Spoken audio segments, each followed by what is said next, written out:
Picture this. It's 3 a.m. and your mind is racing. You're lying in bed, exhausted, but your thoughts are bouncing from tomorrow's presentation to that conversation you had last week, to your finances, to that thing you forgot to do, to wondering if you locked the front door. Your brain feels like a browser with 50 tabs open, each one demanding attention, each one creating more noise. This is mental chaos. And if you're listening to this right now, you know exactly what I'm talking about. Mental chaos isn't just an inconvenience. It's the silent killer of productivity, peace, and progress. It's what keeps you stuck in cycles of overwhelm, procrastination, and anxiety. But here's what most people don't realize. Mental chaos isn't a character flaw or something you have to live with forever. It's a pattern that can be broken with one simple method. Today, I'm going to share with you a technique so straightforward, so powerful, that you'll wonder why no one taught it to you before. This isn't about complex meditation practices or expensive therapy sessions. This is about taking back control of your mind in the next hour. By the end of this, you'll have a clear, practical system to end mental chaos and create the mental clarity that successful people use to achieve their biggest goals. Chapter 1. Understanding the true nature of mental chaos. Mental chaos isn't random. It doesn't just happen to unlucky people or those with weak minds. Mental chaos is actually your brain's natural response to modern life.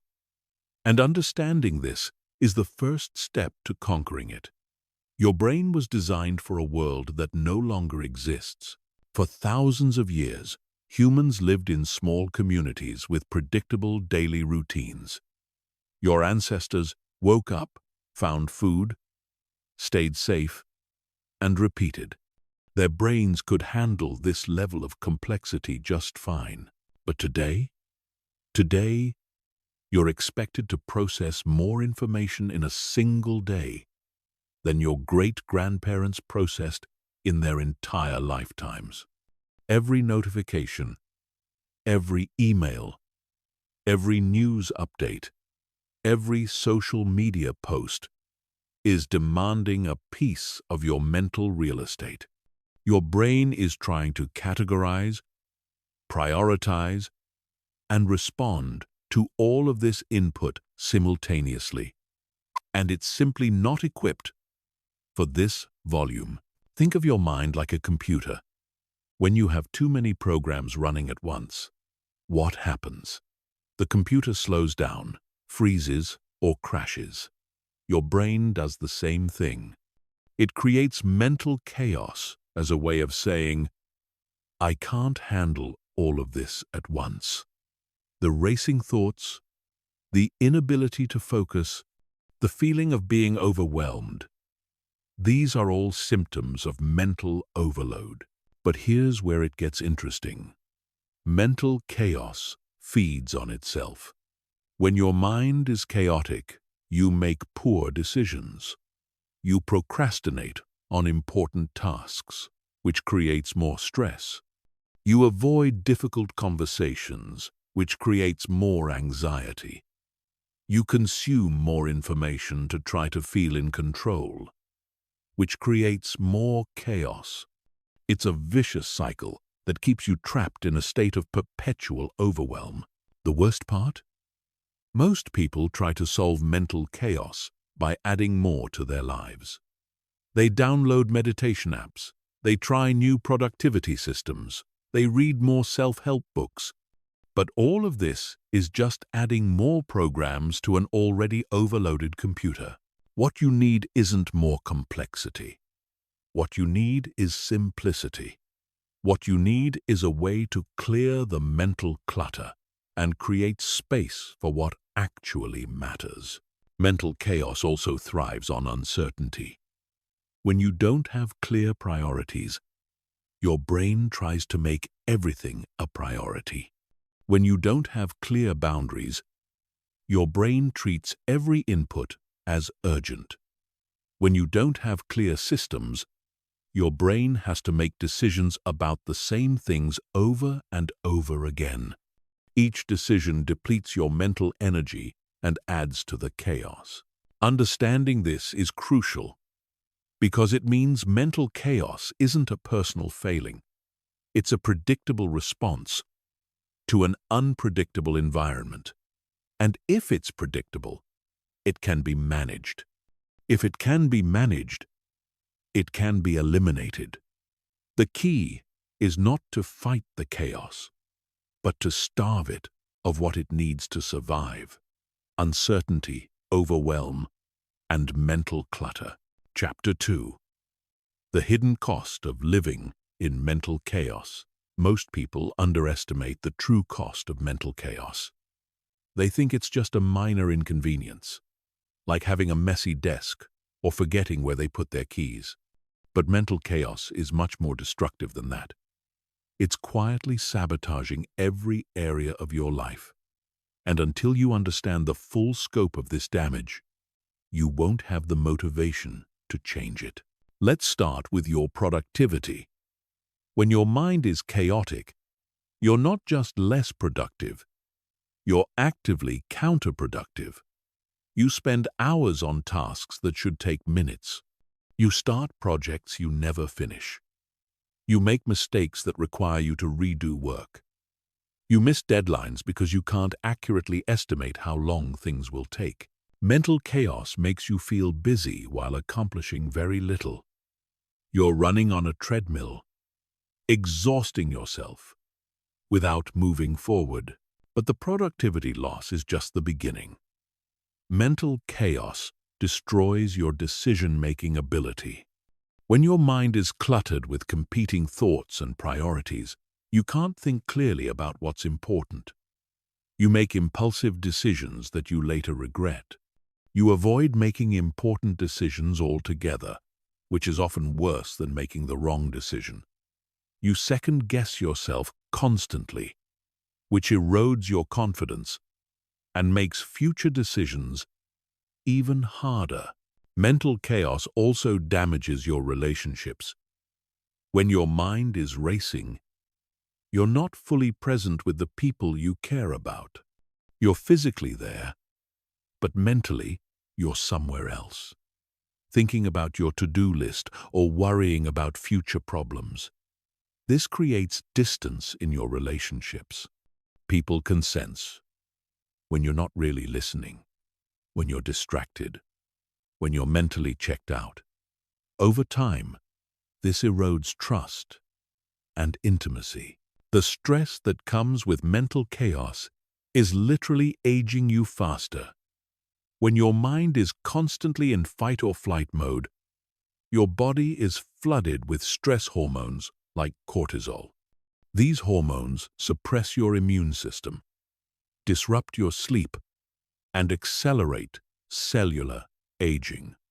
People living in chronic mental chaos often look and feel older than their biological age. They get sick more often, recover more slowly, and experience more chronic health problems. Mental chaos also blocks your ability to enjoy life. When your mind is always racing toward the next problem or deadline, you can't appreciate the present moment. You miss the sunset because you're thinking about tomorrow's meeting. You don't taste your food because you're mentally reviewing your to-do list. You don't enjoy conversations because you're planning what you'll say next. Life becomes a blur of anxiety and urgency, with very few moments of genuine peace or joy. Perhaps most tragically, mental chaos prevents you from reaching your potential. When your mental energy is scattered across dozens of competing priorities, you can't focus deeply on what really matters. You can't enter flow states where your best work happens. You can't think strategically about your long-term goals. You become reactive instead of proactive, always putting out fires instead of building something meaningful. The financial cost is also significant. Mental chaos leads to poor financial decisions, impulse purchases, forgotten bills, missed opportunities, procrastination on important financial planning. It also limits your earning potential because you can't perform at your best when your mind is scattered. You miss promotions because you can't demonstrate clear thinking under pressure. You avoid taking risks that could advance your career because you're already overwhelmed by current responsibilities. Mental chaos even affects your sleep. When your mind is cluttered during the day, it doesn't magically clear at bedtime. You lie awake, replaying conversations, worrying about tomorrow, or trying to remember all the things you need to do. Poor sleep then makes mental chaos worse the next day, creating another vicious cycle. The opportunity cost is enormous. Every hour you spend in mental chaos is an hour you're not spending building the life you want.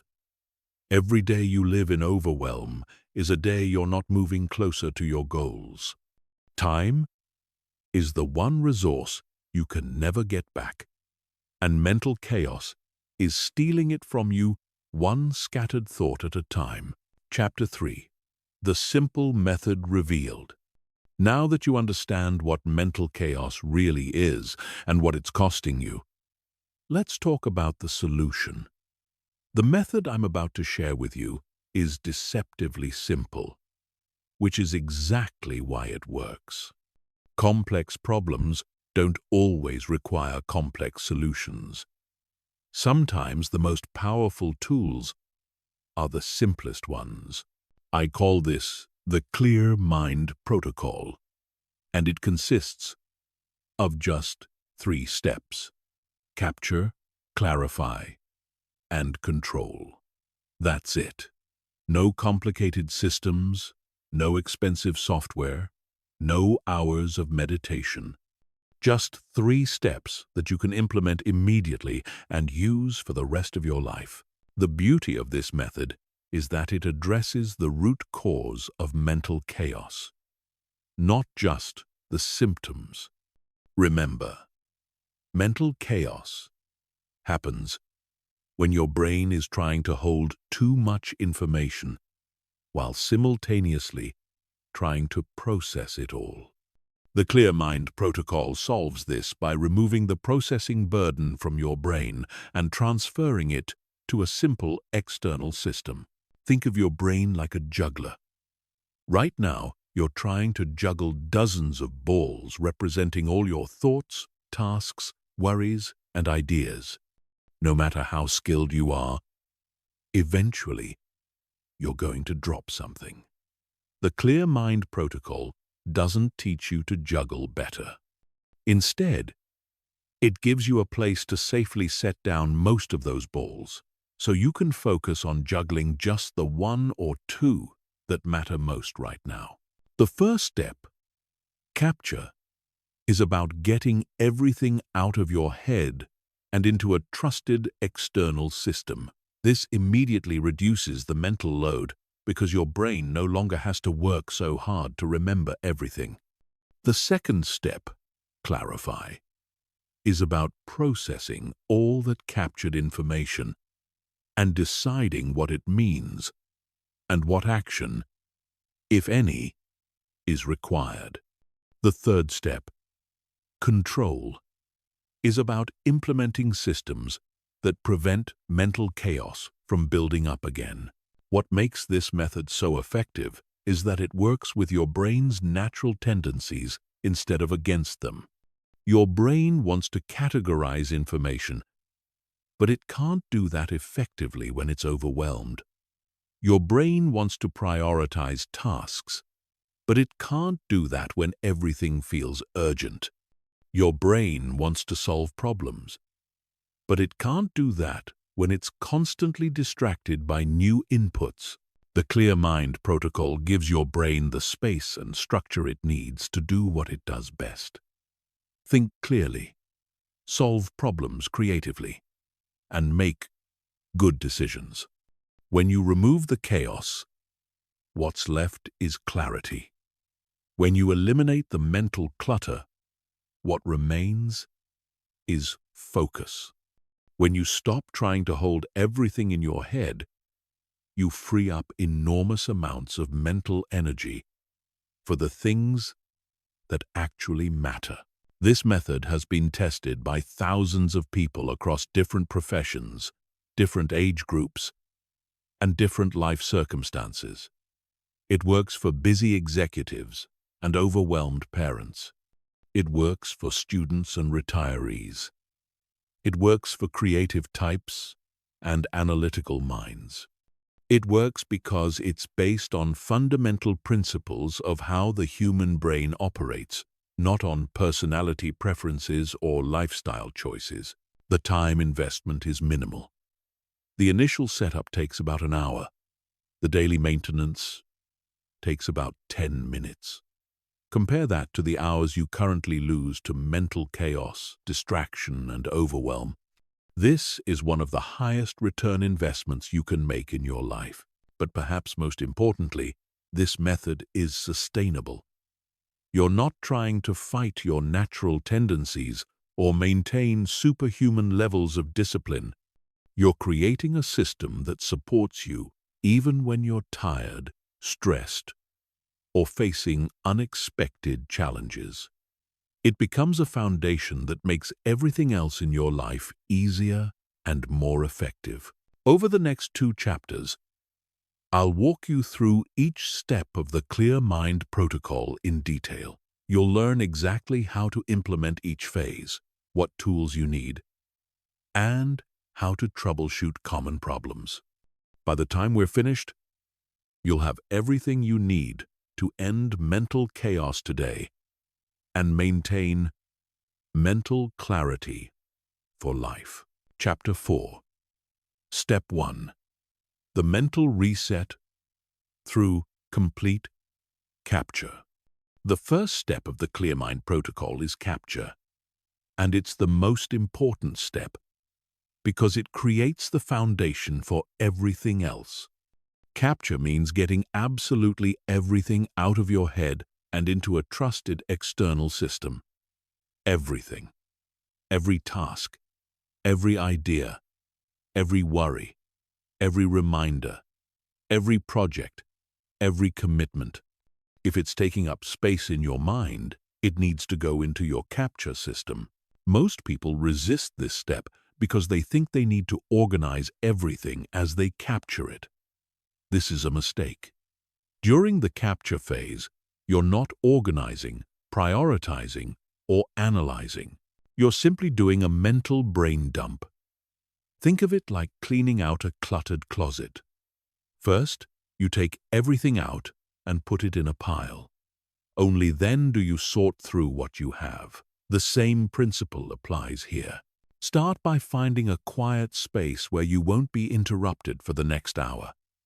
Get a notebook, open a document on your computer, or use whatever capture tool feels most natural to you.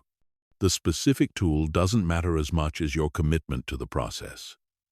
Now, set a timer for 60 minutes and begin writing down everything that's on your mind. Begin with the obvious stuff. The tasks you need to complete today, the emails you need to send, the appointments you need to schedule. But don't stop there. Dig deeper. What projects are you working on? What decisions are you avoiding? What conversations do you need to have? What goals are you thinking about? What problems are you trying to solve? Include the small stuff too. That thing you need to buy at the store, that phone call you need to make, that file you need to organize, that book you want to read. The seemingly minor items often create the most mental noise because they're easy to forget and hard to prioritize. Getting them out of your head creates an immediate sense of relief. Don't forget about the emotional items. What are you worried about? What's causing you stress? What relationships need attention? What fears are lurking in the background? These psychological burdens are just as important to capture as the practical tasks. You can't address what you don't acknowledge. As you're capturing, you'll notice your mind starting to feel lighter. This isn't your imagination. You're literally reducing the cognitive load on your brain. Each item you write down is one less thing your subconscious has to work to remember. You're freeing up mental processing power that can be redirected toward more important things. Some items will lead to other items. That's normal and expected. If writing down "plan vacation" reminds you that you also need to research flights and book hotel, write those down too. Don't try to organize these related items together right now. Just capture everything as it comes to mind. You might worry that you'll forget something important. This is why the capture system needs to be comprehensive and trustworthy. The goal is to create a system that your brain can rely on completely. When your brain trusts that everything important is safely stored outside your head, it can finally relax its vigilant monitoring. Pay attention to the recurring thoughts. These are often the items that create the most mental chaos because they keep circling back into your consciousness. Maybe it's a difficult conversation you've been avoiding, or a decision you've been postponing. These recurring items are prime candidates for capture because getting them out of your head will provide immediate relief. Include both urgent and non-urgent items. The capture phase isn't about prioritizing, it's about completeness. That urgent project and that someday goal both deserve space in your external system. You'll deal with prioritization in the next step. Don't edit yourself during this process. If something pops into your mind, write it down, even if it seems silly or unimportant.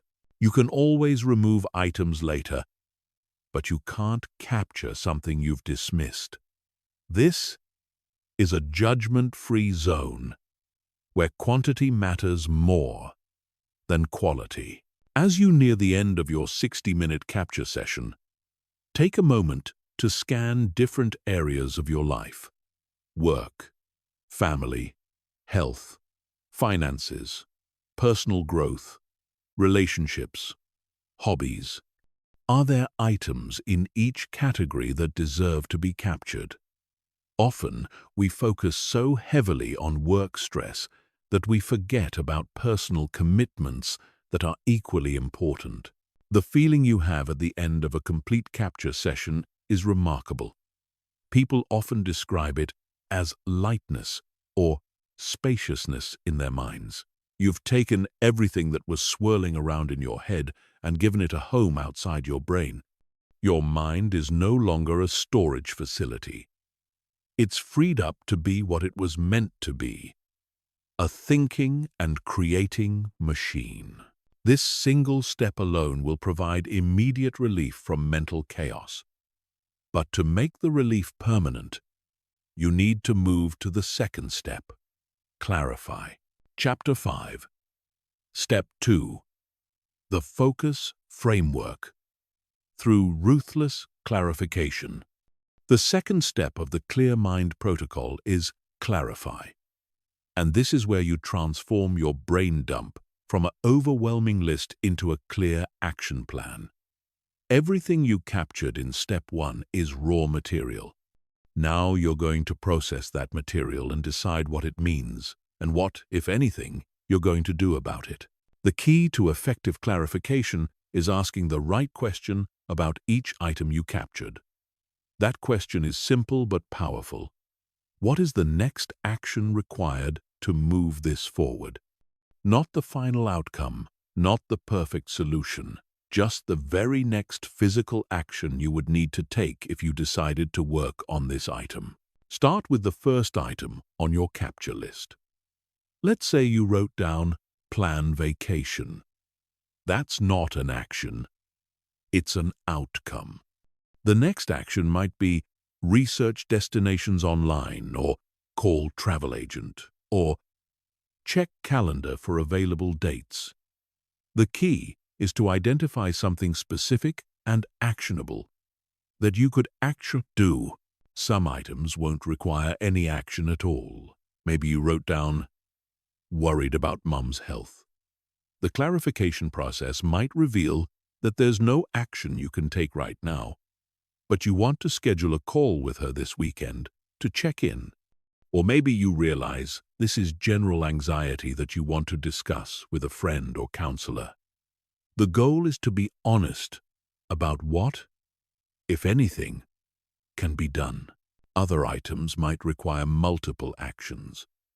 Planned vacation might actually involve researching destinations, checking calendars, booking flights, finding accommodations, and arranging pet care.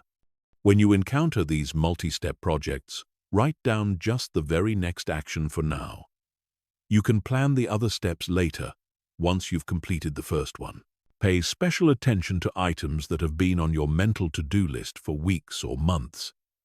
These chronic mental residents are often vague or overwhelming, which is why your brain keeps avoiding them. The clarification process breaks them down into manageable pieces.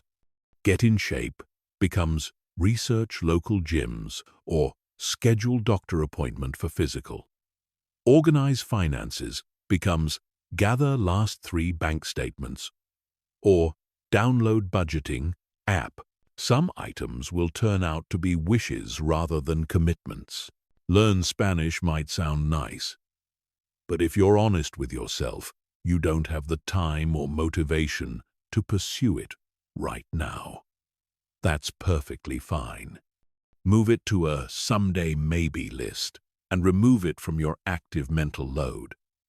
You can always revisit it later. Be ruthless about delegation and elimination.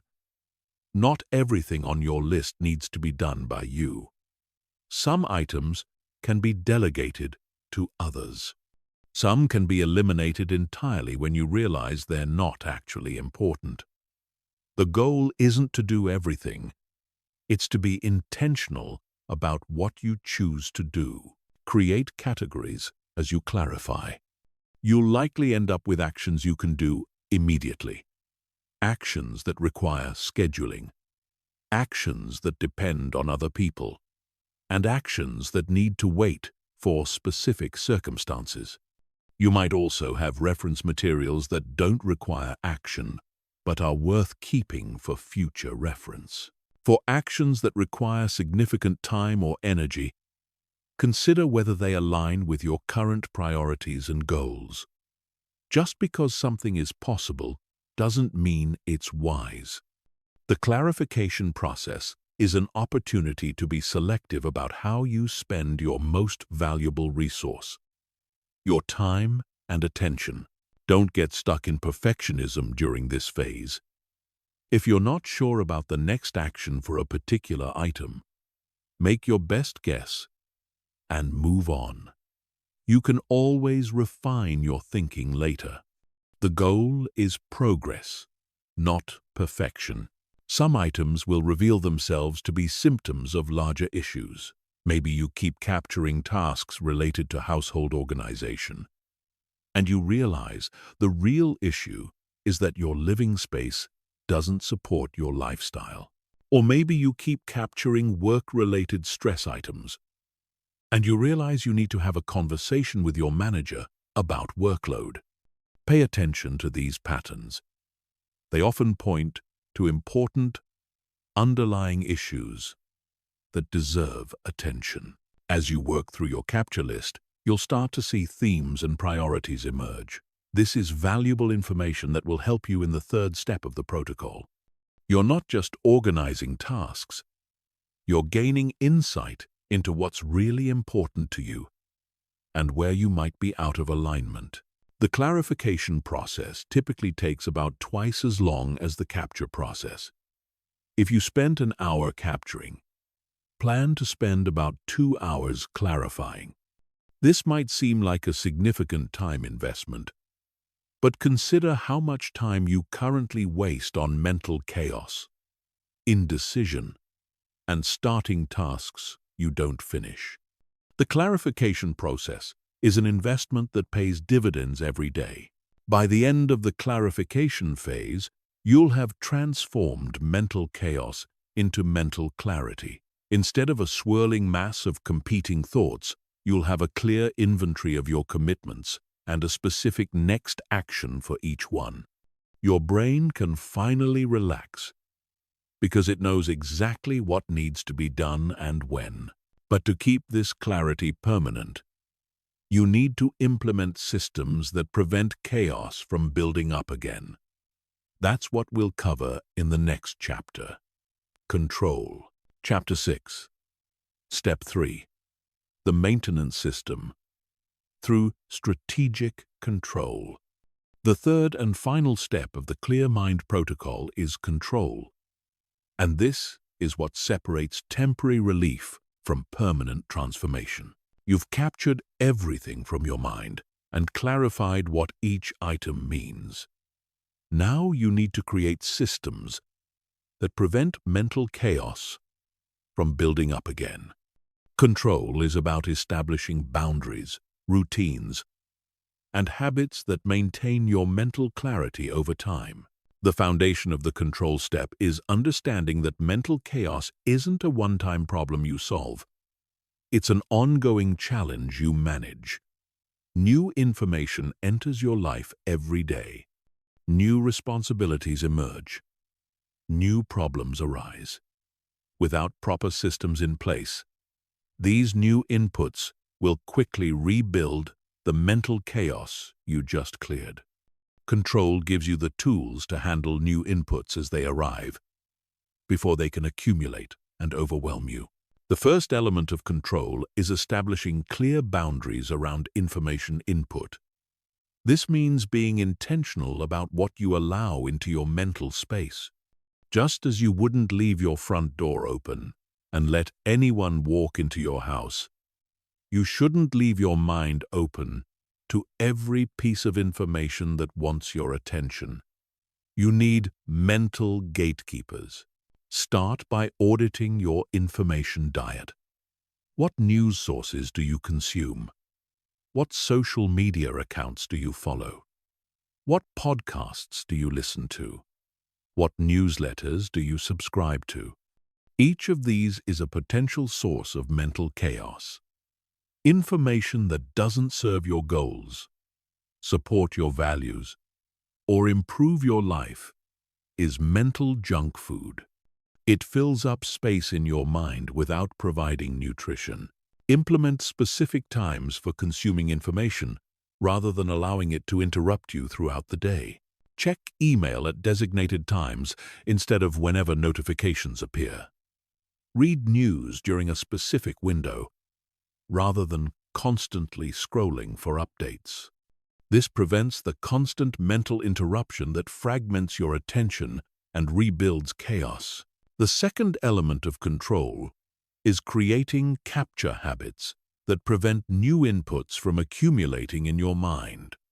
Remember, the goal is to keep your mind clear by immediately transferring new information to your external system. This requires developing what I call capture reflexes, automatic behaviors that redirect mental clutter before it can take root. Carry a capture tool with you at all times. This might be a small notebook, a voice recorder app on your phone, or a simple note-taking app. When a task, idea, or concern pops into your mind, immediately capture it instead of trying to remember it. This single habit will prevent the majority of new mental chaos from accumulating. Develop the habit of weekly reviews. Every week, spend 30 minutes processing everything you've captured since your last review. Apply the same clarification process you learned in Step 2. Identify the next action for each item. Eliminate what's no longer relevant and organize what remains. This prevents your external system from becoming as chaotic as your mind once was. The third element of control is creating systems for managing your attention and energy. Mental chaos often returns when you try to focus on too many things at once. Control means being selective about where you direct your mental resources and protective about maintaining that focus once you've committed to it. Implement time blocking for your most important work. Instead of keeping a simple to-do list, assign specific time slots to your most critical tasks. This prevents the decision fatigue that comes from constantly choosing what to work on next and ensures that your most important work gets your best mental energy. Create physical and digital environments that support focus rather than distract from it. Clear your workspace of unnecessary items. Turn off non-essential notifications. Use website blockers during focused work time. Your environment should make it easier to maintain mental clarity, not harder. The fourth element of control is developing decision-making frameworks that reduce mental load. Many people experience mental chaos because they're constantly making the same types of decisions over and over again. Every decision requires mental energy, and repetitive decisions are particularly draining because they feel both important and trivial at the same time. Create standard operating procedures for routine decisions. What will you eat for breakfast? When will you exercise? How will you handle email? What will you wear to work? The specific decisions matter less than having a system, so you're not using precious mental energy on routine choices. Establish clear criteria for bigger decisions before you need to make them. What factors will you consider when evaluating job opportunities? What standards will you use when deciding whether to take on new commitments? Having these frameworks in place prevents you from having to think through the same decision-making process repeatedly. The fifth element of control is building recovery systems for when mental chaos does return. Despite your best efforts, there will be times when life overwhelms your systems. Maybe you get sick, face a family emergency, or take on an unexpectedly demanding project. Control means having a plan for getting back on track quickly when things go off course. Create a simplified version of your system that you can implement during high-stress periods. Maybe your normal weekly review takes an hour, but your emergency version takes 15 minutes. Maybe your normal capture system involves detailed organization, but your stress version just dumps everything in one place for later sorting. Having these backup systems prevents temporary overwhelm from becoming permanent chaos. Schedule regular system maintenance, just like you would schedule maintenance for your car or your home. Once a month, review your entire system and make adjustments. Are your boundaries still appropriate? Are your capture habits still working? Are your decision-making frameworks still relevant?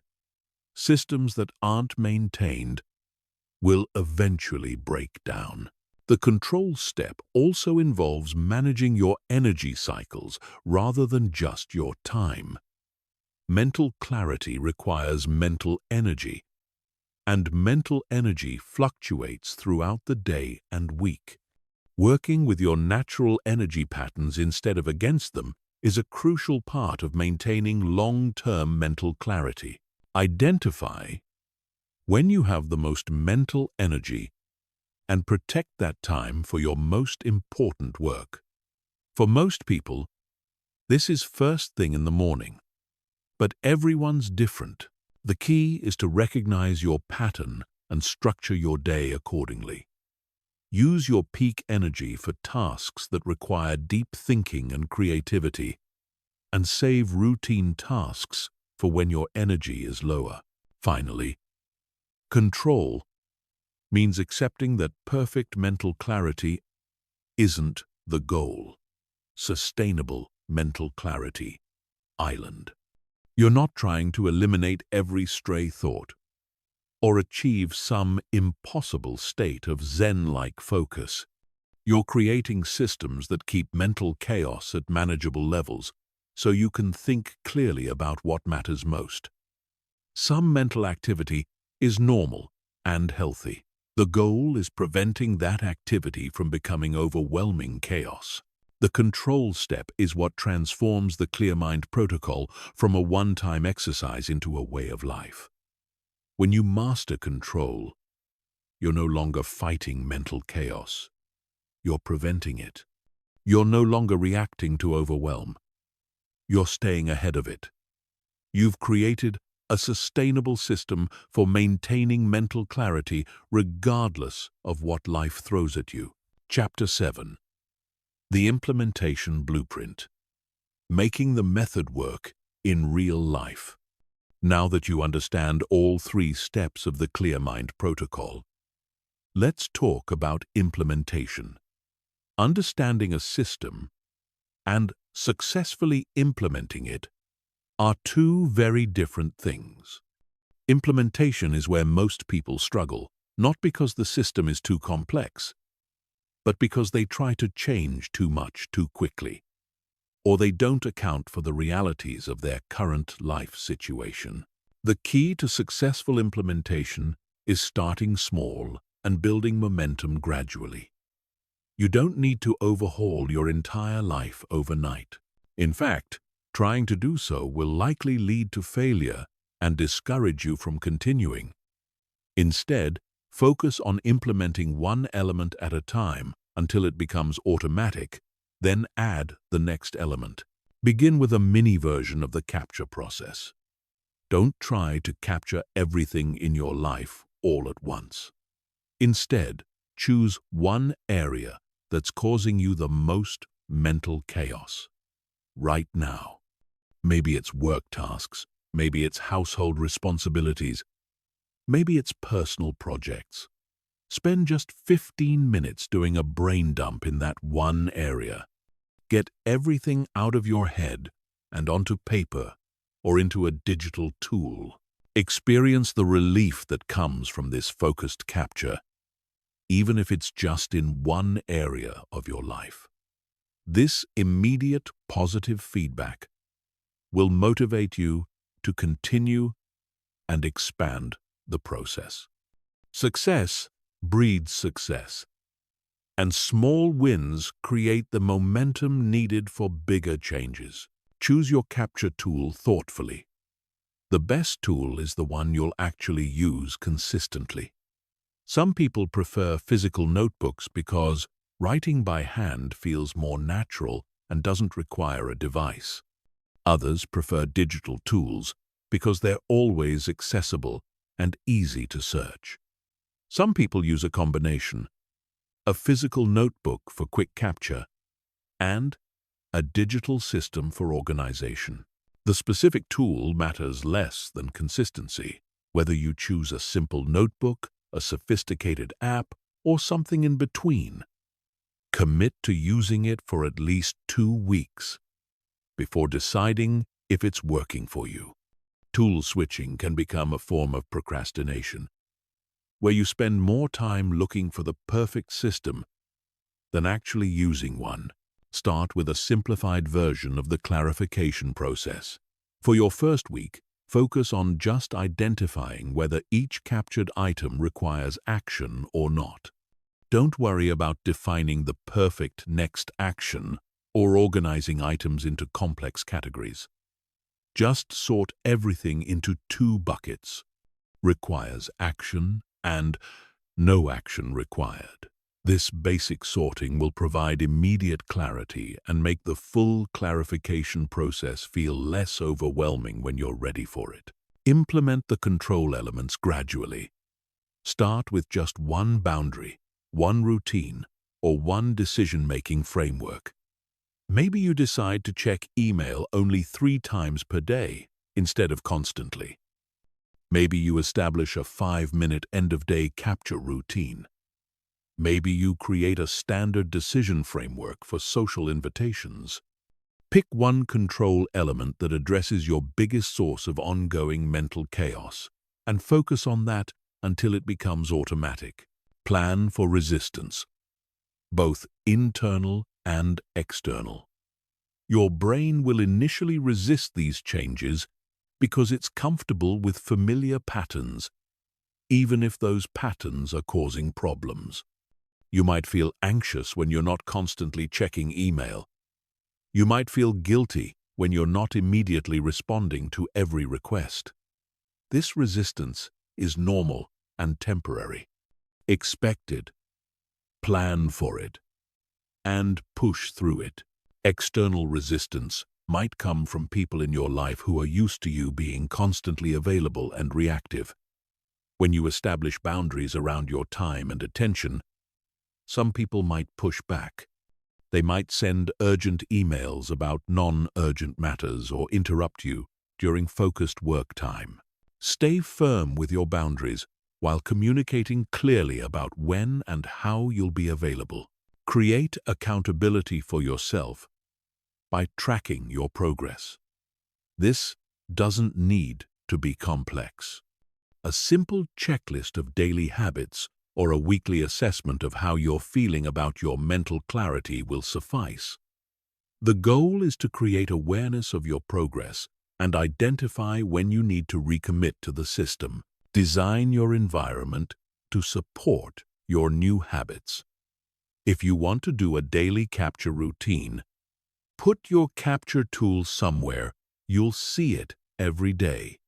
If you want to limit information consumption, remove news apps from your phone's home screen. If you want to maintain focus during work, create a dedicated workspace that's free from distractions.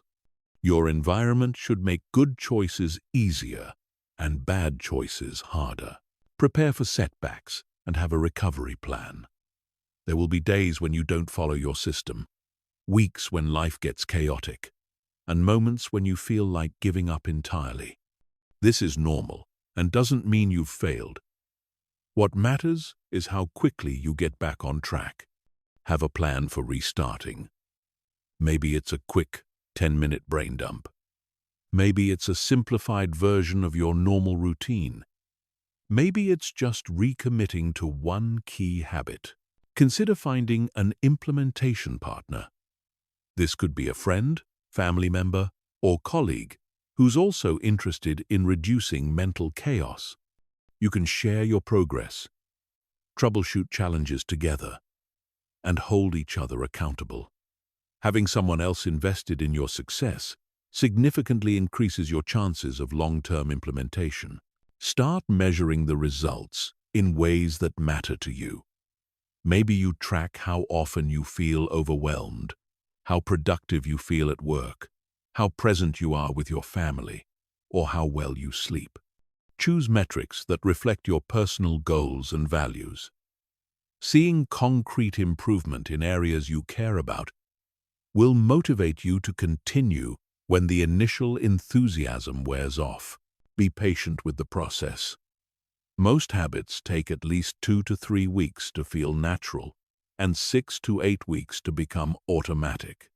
The Clear Mind protocol involves multiple habit changes, so expect the full implementation to take 2 to 3 months. This might seem like a long time, but consider how long you've been dealing with mental chaos. Investing a few months to solve this problem permanently is one of the best investments you can make. Remember that implementation isn't about perfection, it's about progress. You don't need to follow every element of the system perfectly every day. You need to follow enough of it consistently enough to maintain clarity and prevent chaos from rebuilding. Some days you'll use the full system, other days you'll use a simplified version, and some days you might skip it entirely. What matters is the overall trend toward greater clarity and less chaos. Finally, customize the system to fit your life. not the other way around. The Clear Mind Protocol provides a framework, but you need to adapt it to your specific circumstances, personality, and preferences. A parent with young children will implement it differently than a single professional, and creative type will use different tools than an analytical person. The principles remain the same, but the specific implementation should reflect your unique situation. Chapter 8. Overcoming the most common obstacles and setbacks. Even with the best intentions and a clear implementation plan, you'll encounter obstacles as you work to establish the Clear Mind Protocol. These obstacles are predictable and solvable if you know what to expect and how to handle them. In this chapter, we'll explore the most common challenges people face and provide specific strategies for overcoming each one. The first major obstacle is the perfectionism trap. Many people start implementing the system with great enthusiasm, but then get discouraged when they can't maintain perfect consistency. They miss a day of capture, let their clarification backlog build up, or fail to maintain a boundary they set. Instead of adjusting and continuing, they conclude that the system doesn't work for them and abandon it entirely. The solution to perfectionism is embracing what I call good enough consistency. You don't need to execute the system perfectly to get significant benefits.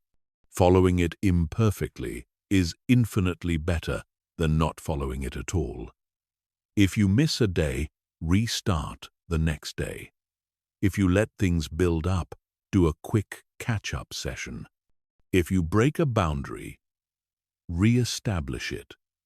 Progress, not perfection, is the goal. The second common obstacle is system overwhelm. This happens when people try to implement too many elements of the protocol at once, or when they create overly complex systems that require more maintenance than they provide benefit. Instead of creating clarity, the system itself becomes a source of mental chaos. The solution is radical simplification. Strip your system down to its essential elements. A simple capture method, a basic clarification process, and one or two key control mechanisms. You can always add complexity later once the basics are working smoothly. Remember, the goal is to reduce mental load, not increase it. The third obstacle is social pressure. This occurs when family, friends, or colleagues resist your new boundaries and systems. They might expect immediate responses to non-urgent communications, interrupt you during focused work time, or criticize your new habits as being too rigid or antisocial. Handle social pressure by clearly communicating your intentions and the benefits you're experiencing.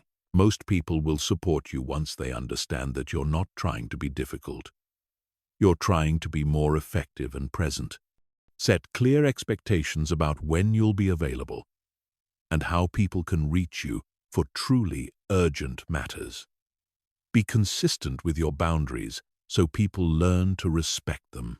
The fourth obstacle is capture resistance. Some people find it difficult to get into the habit of immediate capture. They either forget to use their capture tool, feel silly writing down simple tasks, or worry that they're being too obsessive about organization.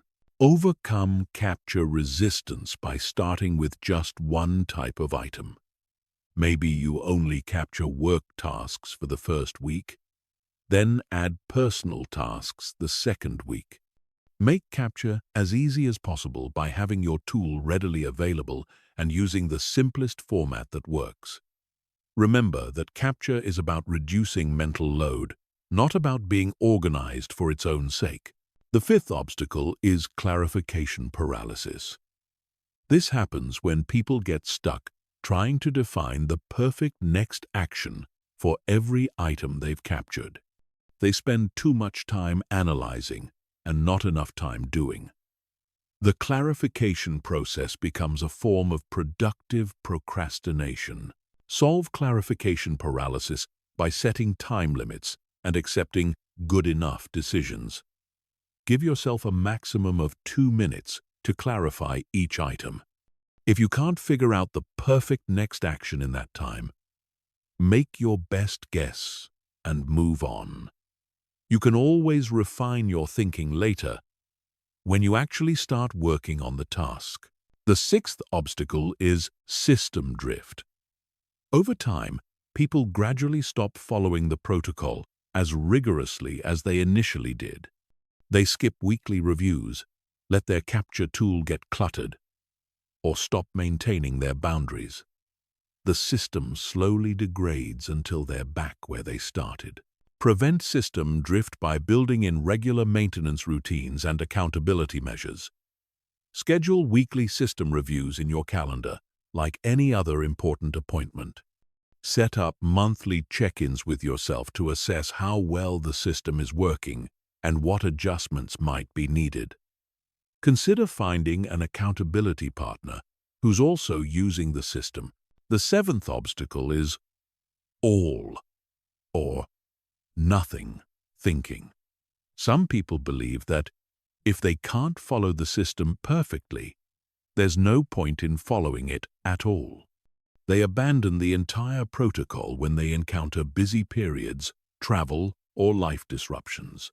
Combat all or nothing thinking by creating simplified versions of your system for different life circumstances. Have a minimal viable system that you can use during busy periods. A travel version that works when you're away from your normal environment.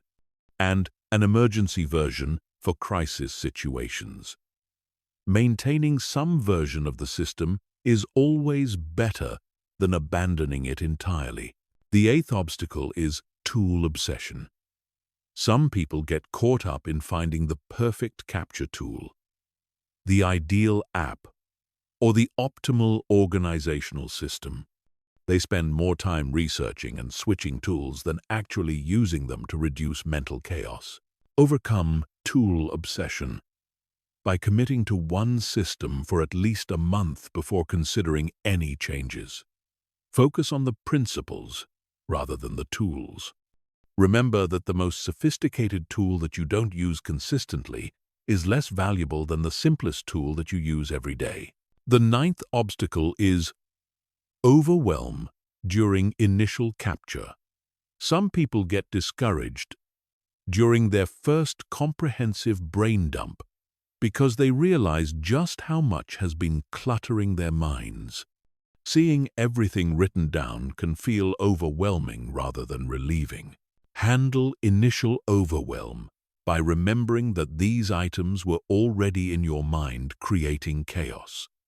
Getting them onto paper doesn't create new problems. It reveals existing ones that you can now address systematically.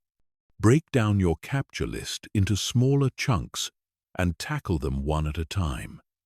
Celebrate the progress of getting clarity on what you're dealing with. The 10th obstacle is maintenance fatigue. After the initial excitement of implementing the system wears off, some people find the ongoing maintenance tedious or burdensome. The daily capture, weekly reviews, and boundary maintenance start to feel like chores rather than helpful practices.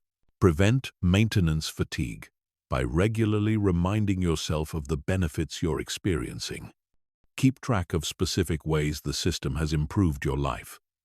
Better sleep, increased productivity, reduced stress, improved relationships.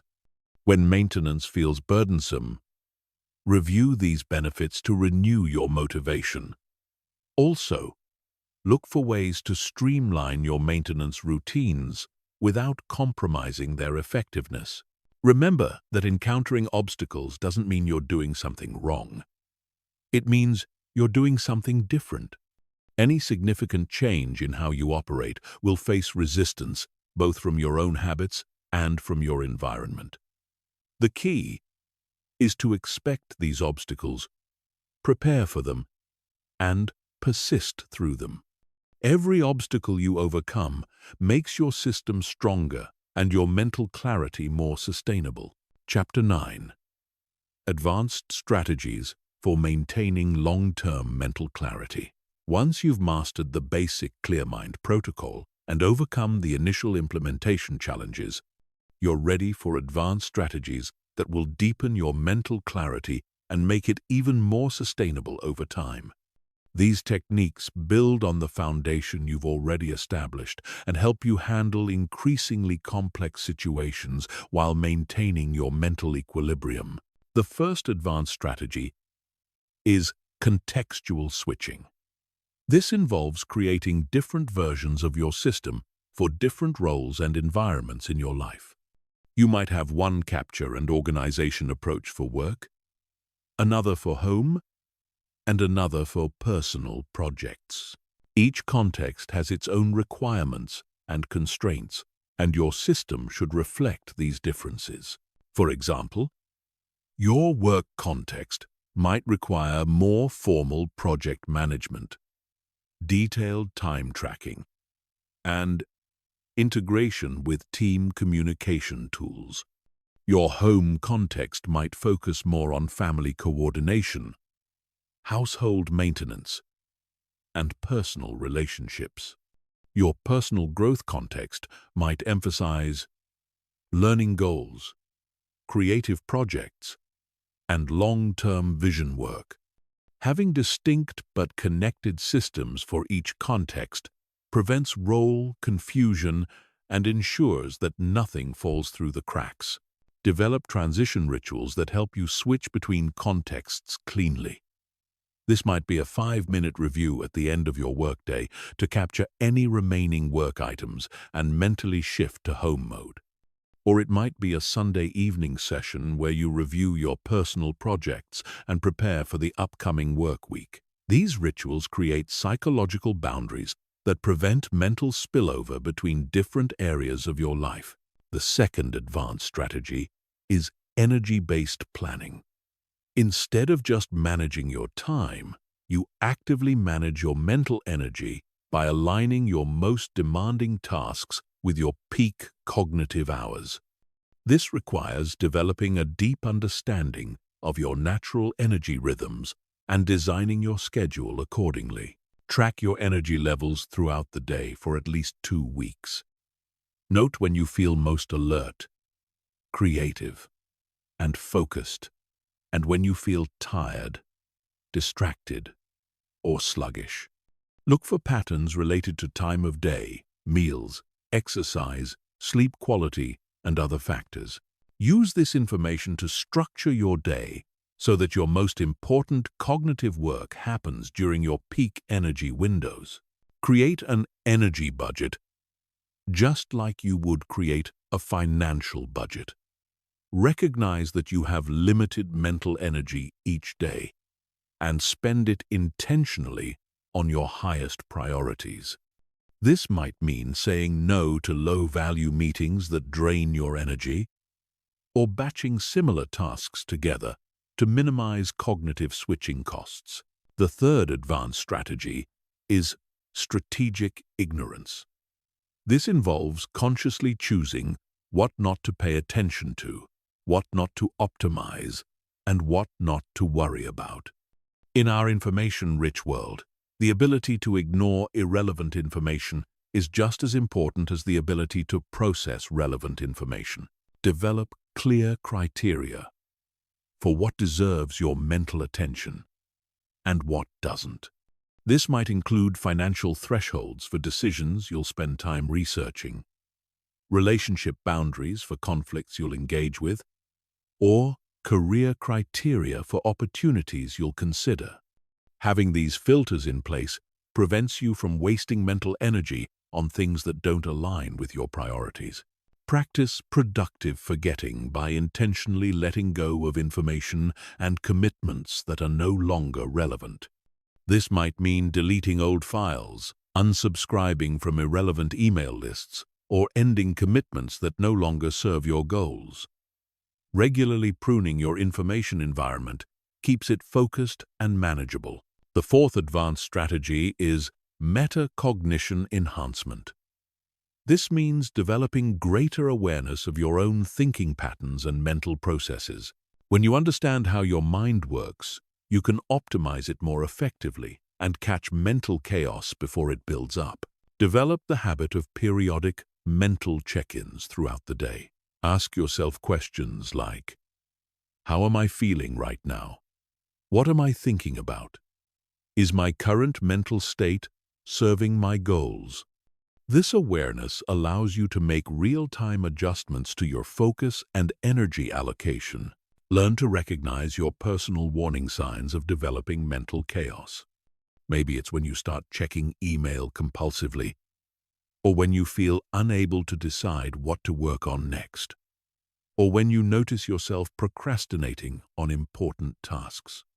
Identifying these early warning signs allows you to implement corrective measures before chaos fully develops. The fifth advanced strategy is systematic anticipation. This involves proactively identifying and preparing for situations that typically create mental chaos in your life. Instead of reactively dealing with chaos after it develops, you prevent it by anticipating challenging periods and preparing accordingly. Create scenario plans for predictable, challenging situations. How will you maintain mental clarity during busy work periods? What will you do when you're traveling? How will you handle family emergencies or health issues? Having plans in place reduces the mental energy required to cope with these situations when they arise. Develop early warning systems for stress and overwhelm. This might include regular check-ins with trusted friends or family members, periodic reviews of your commitments and energy levels, or objective measures like sleep quality or productivity metrics. Early detection allows for early intervention. The sixth advanced strategy is cognitive load balancing. This involves actively managing the complexity and difficulty of your tasks to maintain optimal mental performance throughout the day and week. Not all mental work is created equal, and strategic sequencing can dramatically improve your effectiveness. Sequence your tasks based on their cognitive demands rather than just their deadlines or importance. Start your day with the most cognitively demanding work when your mental energy is highest. Save routine, administrative tasks for when your energy is lower. Alternate between high-focus and low-focus activities to prevent mental fatigue. Create cognitive recovery periods in your schedule. These are short breaks specifically designed to restore your mental energy rather than just pass time.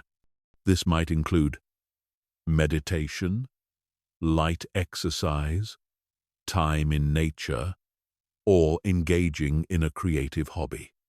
The key is choosing activities that genuinely refresh your mind rather than deplete it further. The seventh advanced strategy is system evolution. Your mental clarity system should grow and change as your life circumstances change. What works during a stable period might not work during a career transition. What works for a single person might not work for a parent. Advanced practitioners regularly evolve their systems to match their changing needs.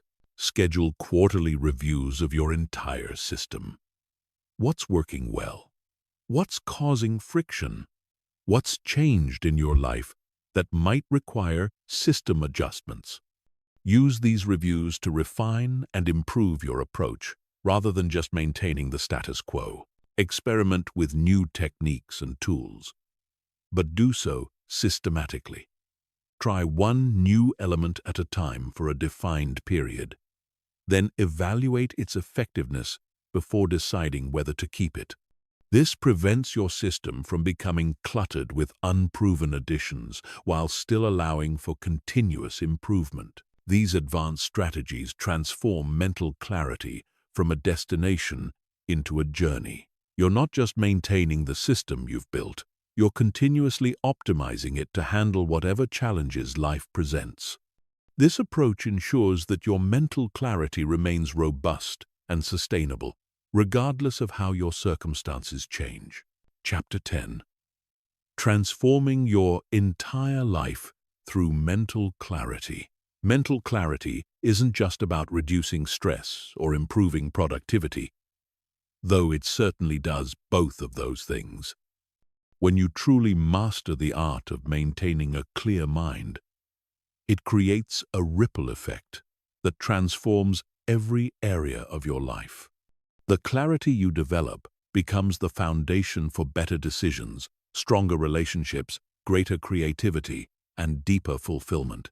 Let's start with decision-making, because this is where mental clarity has its most immediate and dramatic impact.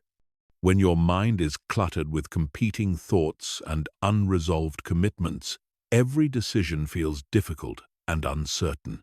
You second-guess yourself, procrastinate on important choices, and often make impulsive decisions just to escape the discomfort of indecision. But when your mind is clear, decision-making becomes dramatically easier and more effective. You can see your options clearly, evaluate them against your values and priorities, and choose confidently. You're not distracted by mental noise, so you can think deeply about what really matters. You make fewer decisions you later regret because you're making them from a place of clarity rather than chaos. Mental clarity also improves the quality of your decisions by giving you access to your intuition. When your mind is racing with conscious thoughts, it's hard to hear the subtle signals from your subconscious mind. But when you quiet the mental noise, you can access deeper wisdom that combines logical analysis with intuitive understanding. The best decisions often come from this integration of rational and intuitive thinking. Mental clarity transforms your relationships by improving your presence and communication. When your mind is chaotic, you're never fully present with the people you care about. You're physically there, but mentally, you're somewhere else. Thinking about your to-do list, worrying about future problems, or replaying past conversations. This creates distance in your relationships even when you're trying to connect. Clear mental space allows you to be fully present with others. You listen more deeply, respond more thoughtfully, and connect more authentically. People can sense when you're really there with them, and this presence deepens intimacy and trust. Your relationships become more satisfying because you're bringing your whole self to them instead of just a distracted fraction. Mental clarity also improves your communication skills. When your thoughts are organized and your priorities are clear, you can express yourself more effectively. You speak with confidence because you know what you think and why you think it. You're less likely to say things you don't mean or make commitments you can't keep because you're responding from clarity rather than reactivity. The impact on your creativity and innovation is profound. Mental chaos is the enemy of creative thinking. Creativity requires space, silence, and the ability to make unexpected connections between ideas. When your mind is cluttered with urgent tasks and competing priorities, there's no room for the kind of expansive thinking that leads to breakthrough insights. Mental clarity creates the space for what psychologists call diffuse thinking, the relaxed, wandering state of mind that often produces creative solutions. When you're not constantly thinking about what you need to do next, your mind is free to explore, experiment, and make novel connections. Many of the best ideas come during these periods of mental quiet. Clear mental space also improves your ability to learn and grow. Learning requires focused attention, and mental chaos fragments your attention across multiple competing concerns. When your mind is clear, you can engage deeply with new information, integrate it with what you already know, and apply it effectively. You become a more effective student of life because you can focus fully on whatever you're trying to learn. Mental clarity enhances your emotional regulation and resilience. When your mind is chaotic, small problems feel like major crises because you don't have the mental space to put them in perspective. Every challenge feels overwhelming because it's competing with dozens of other concerns for your attention. But when your mind is clear, you can respond to challenges from a place of calm strength rather than reactive panic. Clear thinking also helps you identify the root causes of problems rather than just treating symptoms. When you're overwhelmed, you tend to react to whatever feels most urgent rather than addressing what's most important. Mental clarity gives you the perspective to see the underlying patterns and systems that create problems, so you can solve them more effectively. The financial impact of mental clarity is often overlooked but significant. Mental chaos leads to poor financial decisions, impulse purchases, forgotten bills, missed opportunities, and procrastination on important financial planning. When your mind is clear, you can think strategically about your finances, make decisions aligned with your long-term goals, and avoid the costly mistakes that come from reactive thinking. Mental clarity also enhances your professional effectiveness and career trajectory. Clear thinking is a competitive advantage in almost every field. You can solve problems more effectively, communicate more persuasively, and lead with greater confidence. You're more likely to be seen as reliable and competent because you follow through on commitments and think strategically about challenges.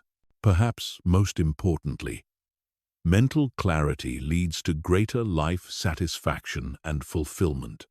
When your mind is chaotic, it's hard to appreciate what you have or enjoy present moments. You're always thinking about what's next, what's wrong, or what needs to be fixed. Life becomes a blur of anxiety and urgency with very little genuine joy or satisfaction. Mental clarity allows you to actually experience your life rather than just survive it. You can appreciate simple pleasures, celebrate achievements, and find meaning in daily activities. You're not constantly rushing towards some future state of happiness. You can find contentment in the present moment while still working toward meaningful goals. The transformation goes beyond individual benefits. When you operate from mental clarity, you become a more positive influence on everyone around you. Your calm presence helps others feel more at ease. Your clear thinking helps solve group problems more effectively. Your emotional stability provides a foundation that others can rely on. Mental clarity also aligns you more closely with your authentic values and priorities. When your mind is chaotic, you often react to whatever seems most urgent rather than focusing on what's most important. You might spend years pursuing goals that don't really matter to you simply because you never had the mental space to consider what you actually want from life. Clear thinking gives you the perspective to regularly evaluate whether your actions align with your values. You can make conscious choices about how to spend your time and energy rather than just reacting to external demands. This alignment between values and actions is a key component of psychological well-being and life satisfaction. Finally, mental clarity creates a positive feedback loop that makes all these benefits self-reinforcing. As you experience better relationships, improved decision-making, enhanced creativity, and greater fulfillment, you become even more motivated to maintain your mental clarity practices. The benefits compound over time, creating an upward spiral of improvement across all areas of your life. The transformation isn't just about eliminating the negative aspects of mental chaos. It's about unlocking the positive potential that was always there but couldn't emerge through the noise. Mental clarity doesn't change who you are. It reveals who you've always been underneath the chaos. It allows your best self to emerge and flourish in ways that seemed impossible when your mind was cluttered and overwhelmed. Chapter 11. Real-world applications. The method in action across different life situations. To truly understand the power of the Clear Mind Protocol, let's examine how it works in specific real-world situations. Every person's life is unique, but the patterns of mental chaos and the solutions for overcoming them are remarkably consistent across different circumstances. By seeing how others have applied this method to their specific challenges, you'll better understand how to adapt it to your own situation. Consider Sarah, a working mother of 2 young children who was drowning in the competing demands of her career, family responsibilities, and personal goals. Before implementing the Clear Mind Protocol, her days felt like a constant fire drill. She would start each morning already feeling behind, trying to juggle getting kids ready for school while mentally reviewing her work presentations and worrying about household tasks that needed attention. Sarah's breakthrough came when she realized that her mental chaos wasn't caused by having too much to do, though she certainly was busy. It was caused by trying to hold all of her responsibilities in her mind simultaneously. Her brain was working overtime trying to remember, prioritize, and manage dozens of competing commitments without any external support system. She started with a comprehensive capture session on a Sunday evening after the kids were in bed. For 90 minutes, she wrote down everything that had been circling in her mind: work projects, school events, household repairs, birthday gifts to buy, doctor appointments to schedule, conversations she needed to have with her husband, and even small things like replace burnt-out light bulb in hallway. The list filled 4 pages, and seeing it all written down was both overwhelming and relieving. The clarification process revealed something important. Many of the items creating mental stress weren't actually her responsibility or weren't as urgent as they felt. The school fundraiser committee work could be delegated to other volunteers. The kitchen renovation could wait until next year. Several work projects were actually dependencies waiting on other people's input. By clarifying what truly required her action versus what was just occupying mental space, she immediately reduced her cognitive load by about 30%. For control, Sarah implemented 3 key boundaries.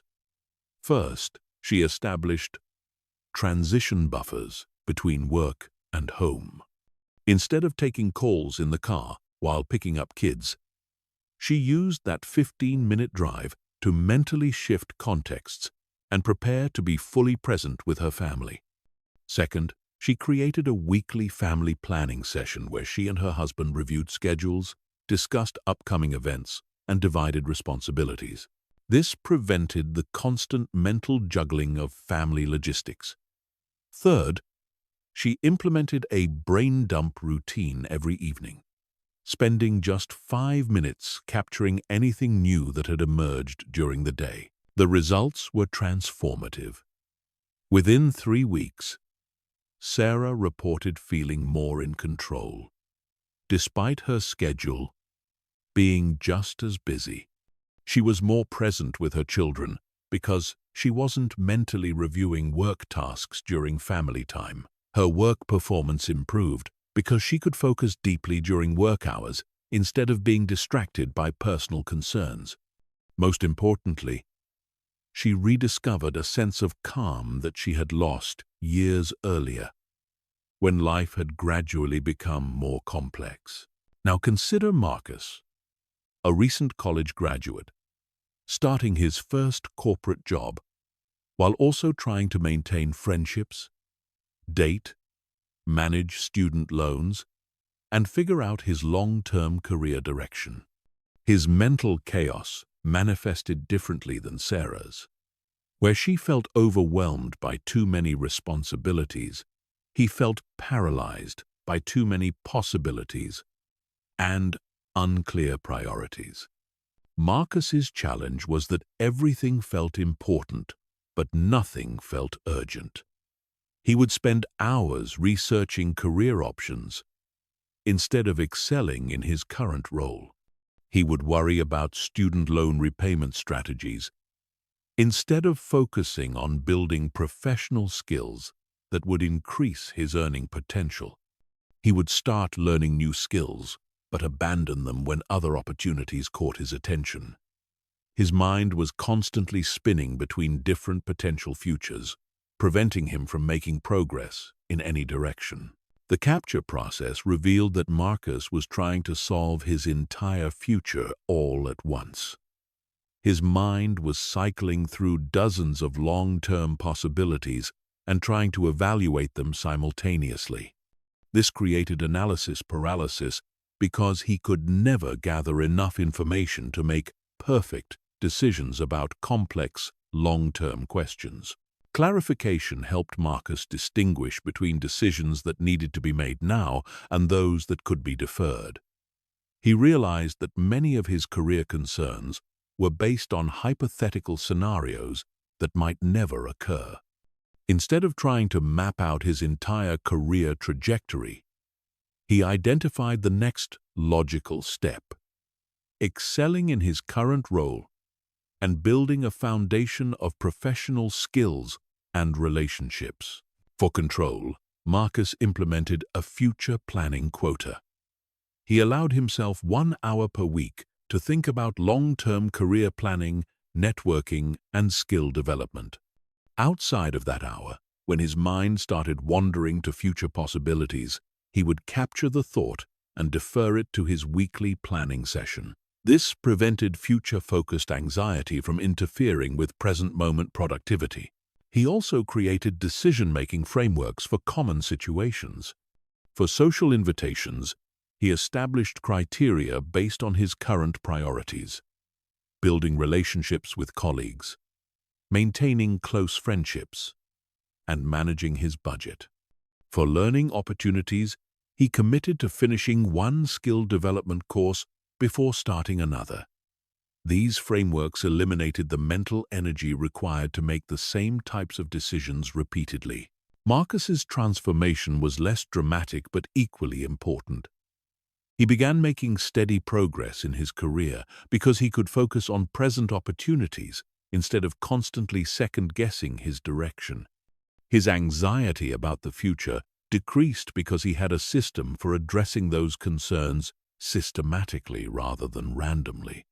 His overall life satisfaction improved because he was living his actual life instead of constantly planning hypothetical futures. Let's examine one more case. Patricia, a recently retired teacher who was struggling with the transition from a highly structured professional life to the open-ended freedom of retirement. Her mental chaos was different from both Sarah's overwhelm and Marcus's paralysis. Patricia felt adrift and purposeless, despite having looked forward to retirement for years. During her teaching career, Patricia's priorities were largely determined by external structures: curriculum requirements, student needs, administrative deadlines, and school calendars. These external frameworks had provided clarity about how to spend her time and energy. Without them, she felt lost and found herself filling her days with busy work that wasn't particularly meaningful or satisfying. Patricia's capture session revealed that her mental chaos wasn't caused by too many commitments or too many options. It was caused by a lack of clear purpose and direction. She had plenty of time but wasn't sure how to use it meaningfully. Her mind was constantly searching for the right way to spend her retirement, creating anxiety about wasting this precious life phase. The clarification process helped Patricia distinguish between activities that energized her and those that merely filled time. She realized that many of the volunteer opportunities and social activities she had committed to weren't aligned with her values or interests. She had said yes to them because she felt she should be busy, not because they brought her joy or meaning.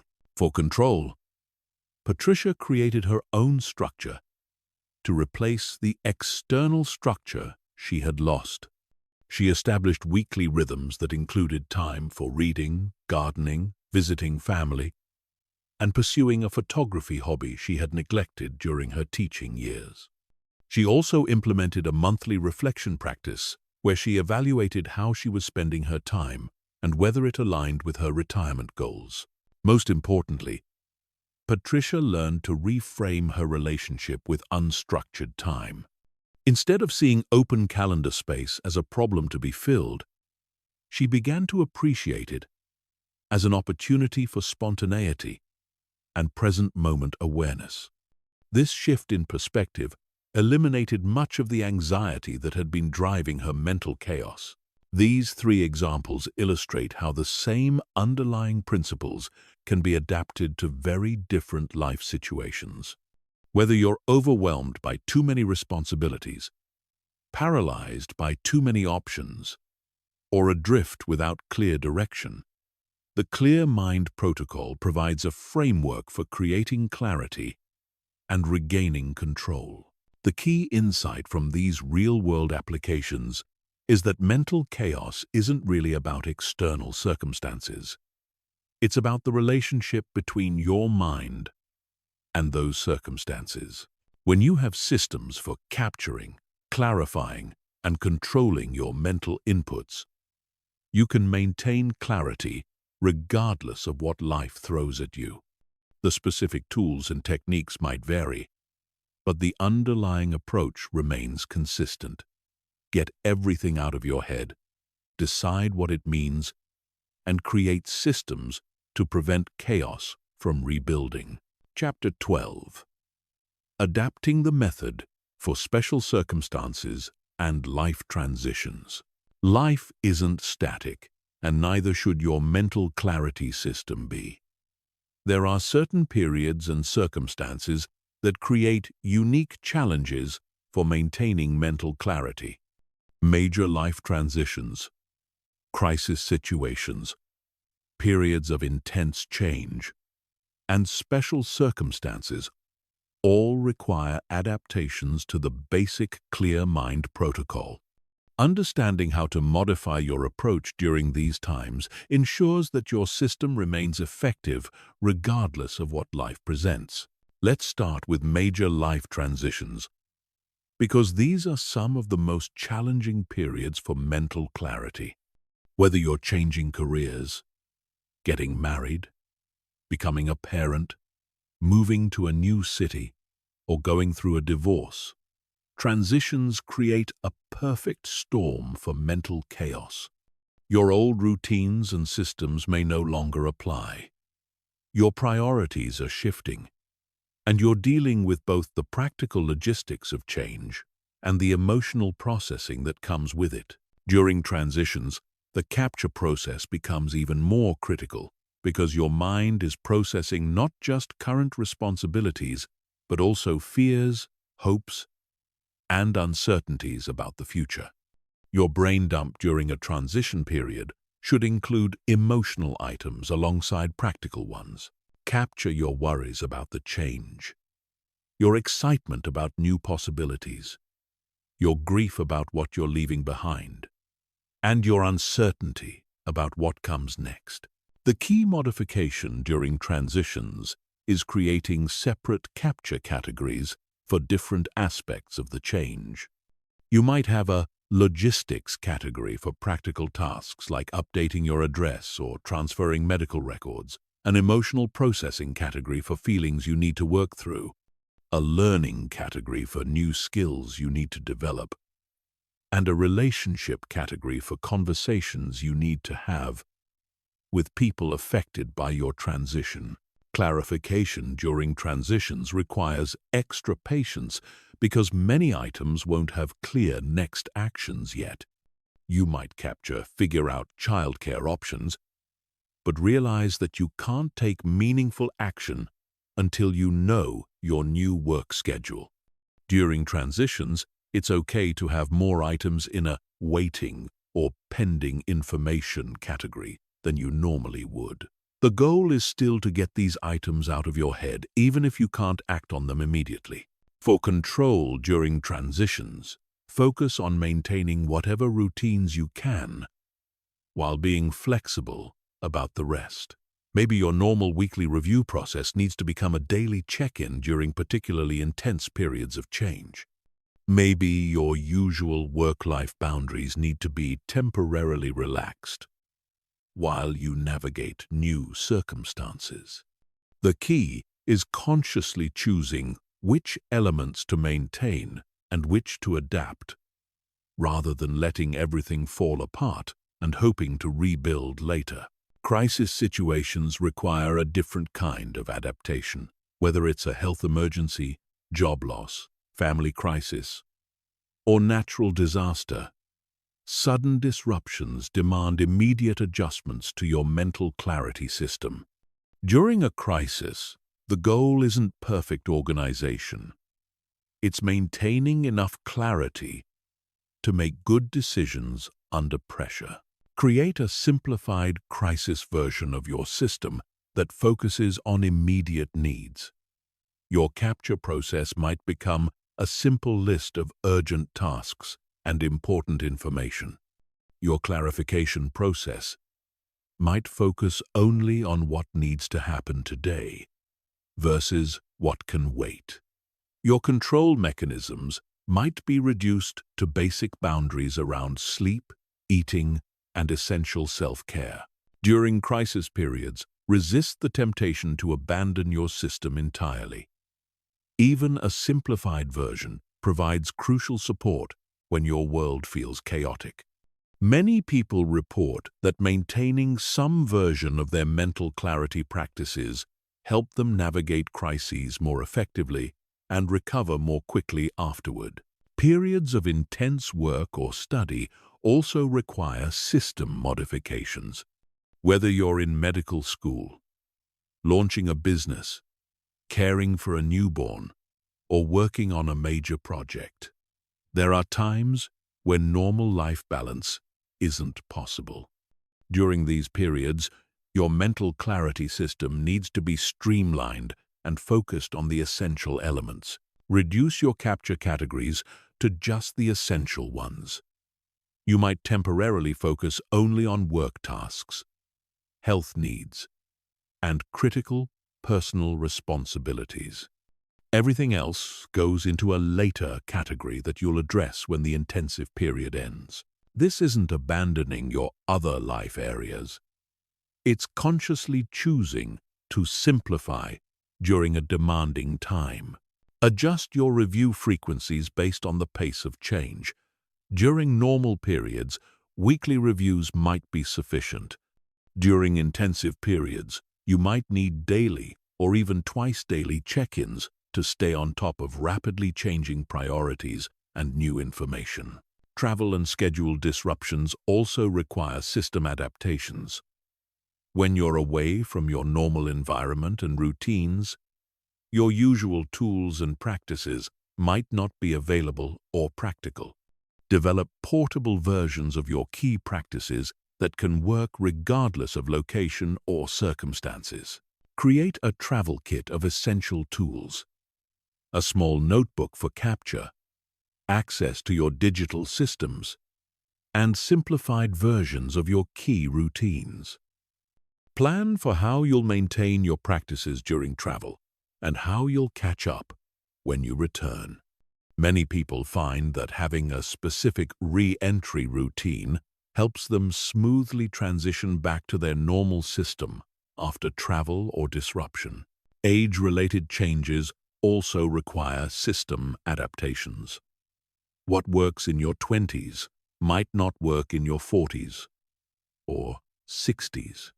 Physical changes, shifting priorities, evolving responsibilities, and different life circumstances all influence how you approach mental clarity.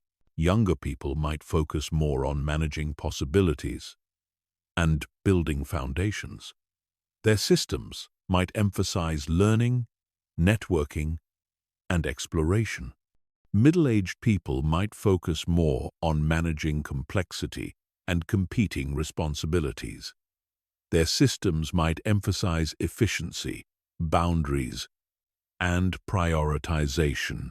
Older people might focus more on legacy, health, and relationships.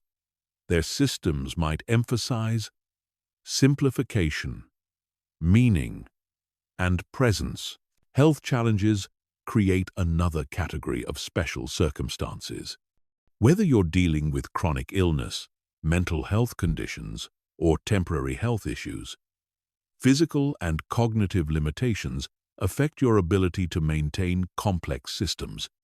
The key is adapting your approach to work within your current capabilities rather than abandoning it entirely. Simplify your tools and processes to match your energy levels. If writing is difficult, use voice recording. If concentration is limited, break tasks into smaller pieces. If memory is affected, build in more external reminders and support systems. The principles remain the same, but the implementation adapts to your current abilities. Financial stress also affects mental clarity and may require system modifications. When money is tight, expensive tools and complex systems aren't practical. Focus on free or low-cost approaches that still provide the essential benefits. A simple notebook and pen can be just as effective as sophisticated software for the basic functions of capture, clarification, and control. Relationship changes, whether positive or negative, also impact your mental clarity needs. Marriage, divorce, new parenthood, caring for aging parents, or significant friendships all change your mental landscape. Your system might need to accommodate shared responsibilities, communication with partners, or new relationship dynamics. The overarching principle for all special circumstances is flexibility without abandonment. The core functions of getting things out of your head, clarifying what they mean, and controlling new inputs remain valuable regardless of your circumstances. What changes is how you implement these functions to fit your current reality. Remember that adaptations during special circumstances are temporary. You're not permanently changing your system. You're temporarily modifying it to handle unique challenges. Once the special circumstances pass, you can return to your full system or incorporate any useful adaptations you discovered during the challenging period. Document what adaptations work during different types of special circumstances. This creates a playbook for future situations and helps you respond more quickly and effectively when similar challenges arise. Over time, you'll develop confidence that your mental clarity system can adapt to handle whatever life presents. Chapter 13. Building Resilience. How mental clarity protects against future chaos.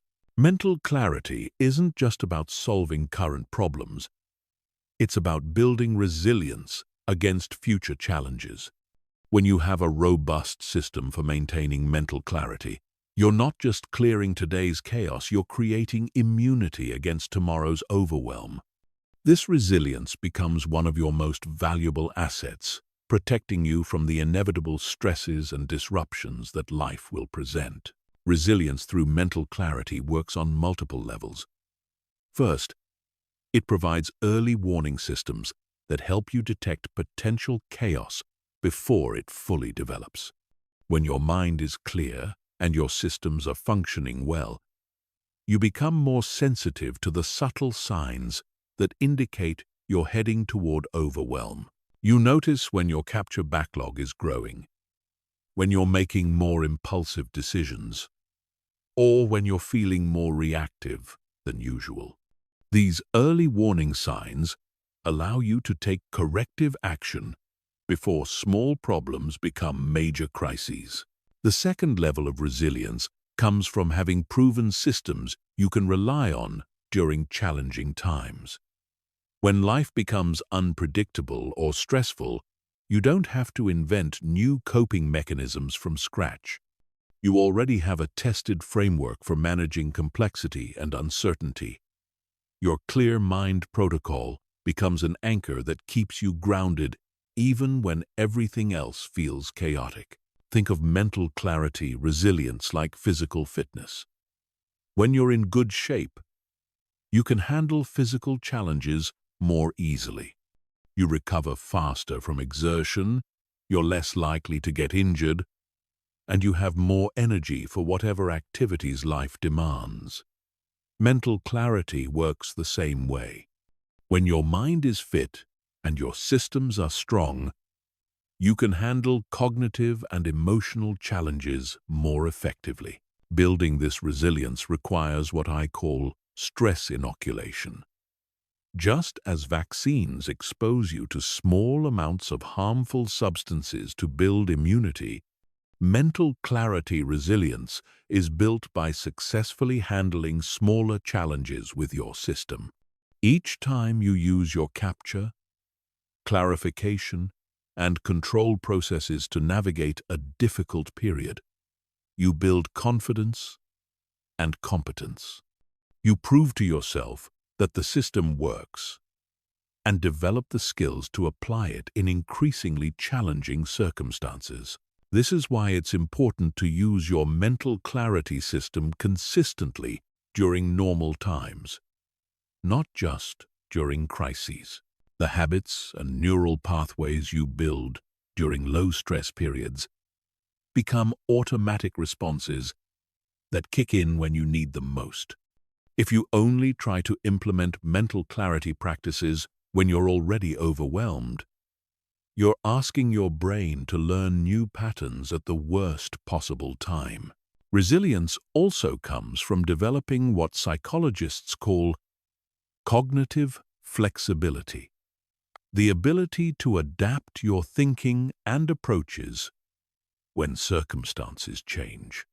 The Clear Mind protocol naturally builds this flexibility because it teaches you to separate facts from interpretations, current realities from future possibilities, and urgent tasks from important goals. This mental agility helps you navigate change and uncertainty more effectively. One of the most important aspects of mental clarity resilience is learning to distinguish between problems you can solve and situations you must accept. Many people waste enormous amounts of mental energy trying to control things that are fundamentally outside their influence. This not only creates unnecessary stress, but also depletes the mental resources you need for addressing things you actually can change. Your capture and clarification processes help build this discernment. When you write down your concerns and systematically evaluate what action, if any, is possible, you develop the habit of focusing on what you can control while acknowledging what you can't. This doesn't mean becoming passive or giving up on goals that require persistence.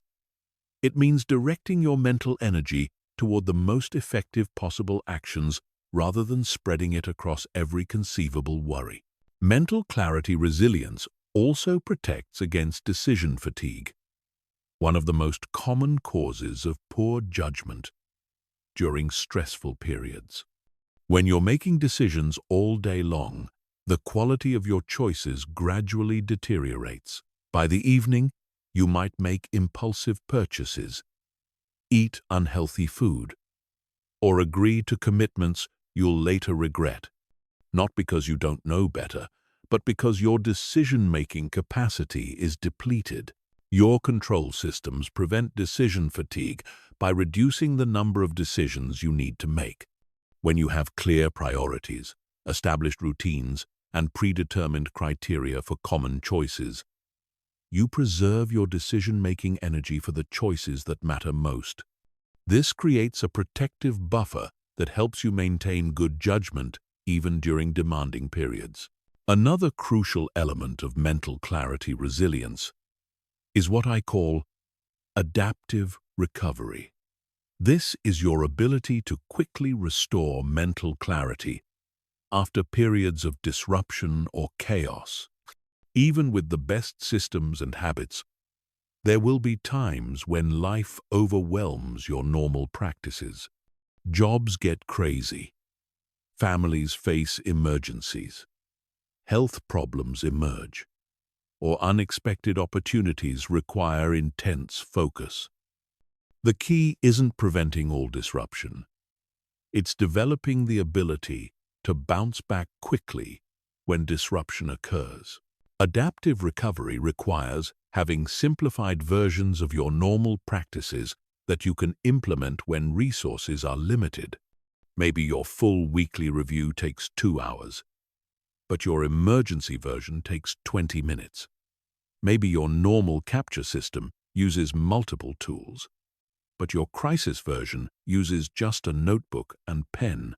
Having these backup systems prevents you from abandoning your practices entirely during challenging periods.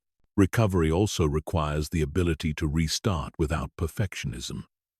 Many people get discouraged when life disrupts their routines and conclude that their systems don't work. They wait for the perfect time to restart, which often never comes. Resilient practitioners understand that interruption is normal and restart imperfectly, rather than waiting for ideal conditions. Mental clarity resilience also provides protection against what psychologists call cognitive distortions, the thinking errors that become more common during stressful times.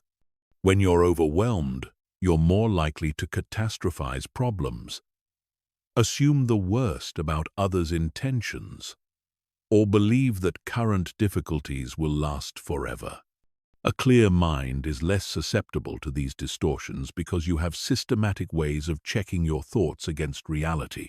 Your clarification practices naturally counter cognitive distortions. When you write down your concerns and evaluate them objectively, you often discover that your fears were exaggerated, or that solutions exist that you hadn't considered. This doesn't mean dismissing legitimate concerns, but it does mean seeing them clearly rather than through the lens of anxiety or overwhelm. Building mental clarity resilience also involves developing what researchers call stress mindset. This is your fundamental belief about whether stress is harmful or potentially beneficial.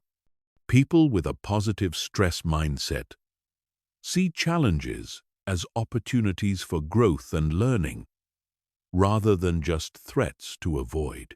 They recover more quickly from setbacks and perform better under pressure. The Clear Mind Protocol naturally cultivates a positive stress mindset because it gives you tools for handling complexity and uncertainty. Instead of feeling helpless when faced with challenges, you have a systematic approach for breaking them down into manageable pieces. This sense of agency and capability changes your entire relationship with stress and difficulty.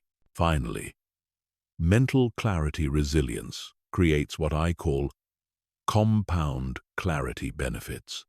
As you consistently practice clear thinking and systematic problem solving, you don't just handle individual challenges more effectively, you actually reduce the number of challenges you face over time. Better decisions lead to fewer problems that need to be solved. Clearer communication prevents misunderstandings that would otherwise create conflict. Proactive planning prevents many issues from developing in the first place. This creates a positive feedback loop where mental clarity not only helps you handle challenges, but actually reduces the frequency and severity of those challenges. Over time, your life becomes genuinely less chaotic. Not just because you're managing chaos better, but because you're preventing it from developing in the first place. Chapter 14. Teaching Mental Clarity. How to help others benefit from this method. Once you've experienced the life-changing benefits of mental clarity, you'll naturally want to share this gift with others, whether it's family members struggling with overwhelm, colleagues drowning in workplace chaos, or friends who seem perpetually stressed and scattered.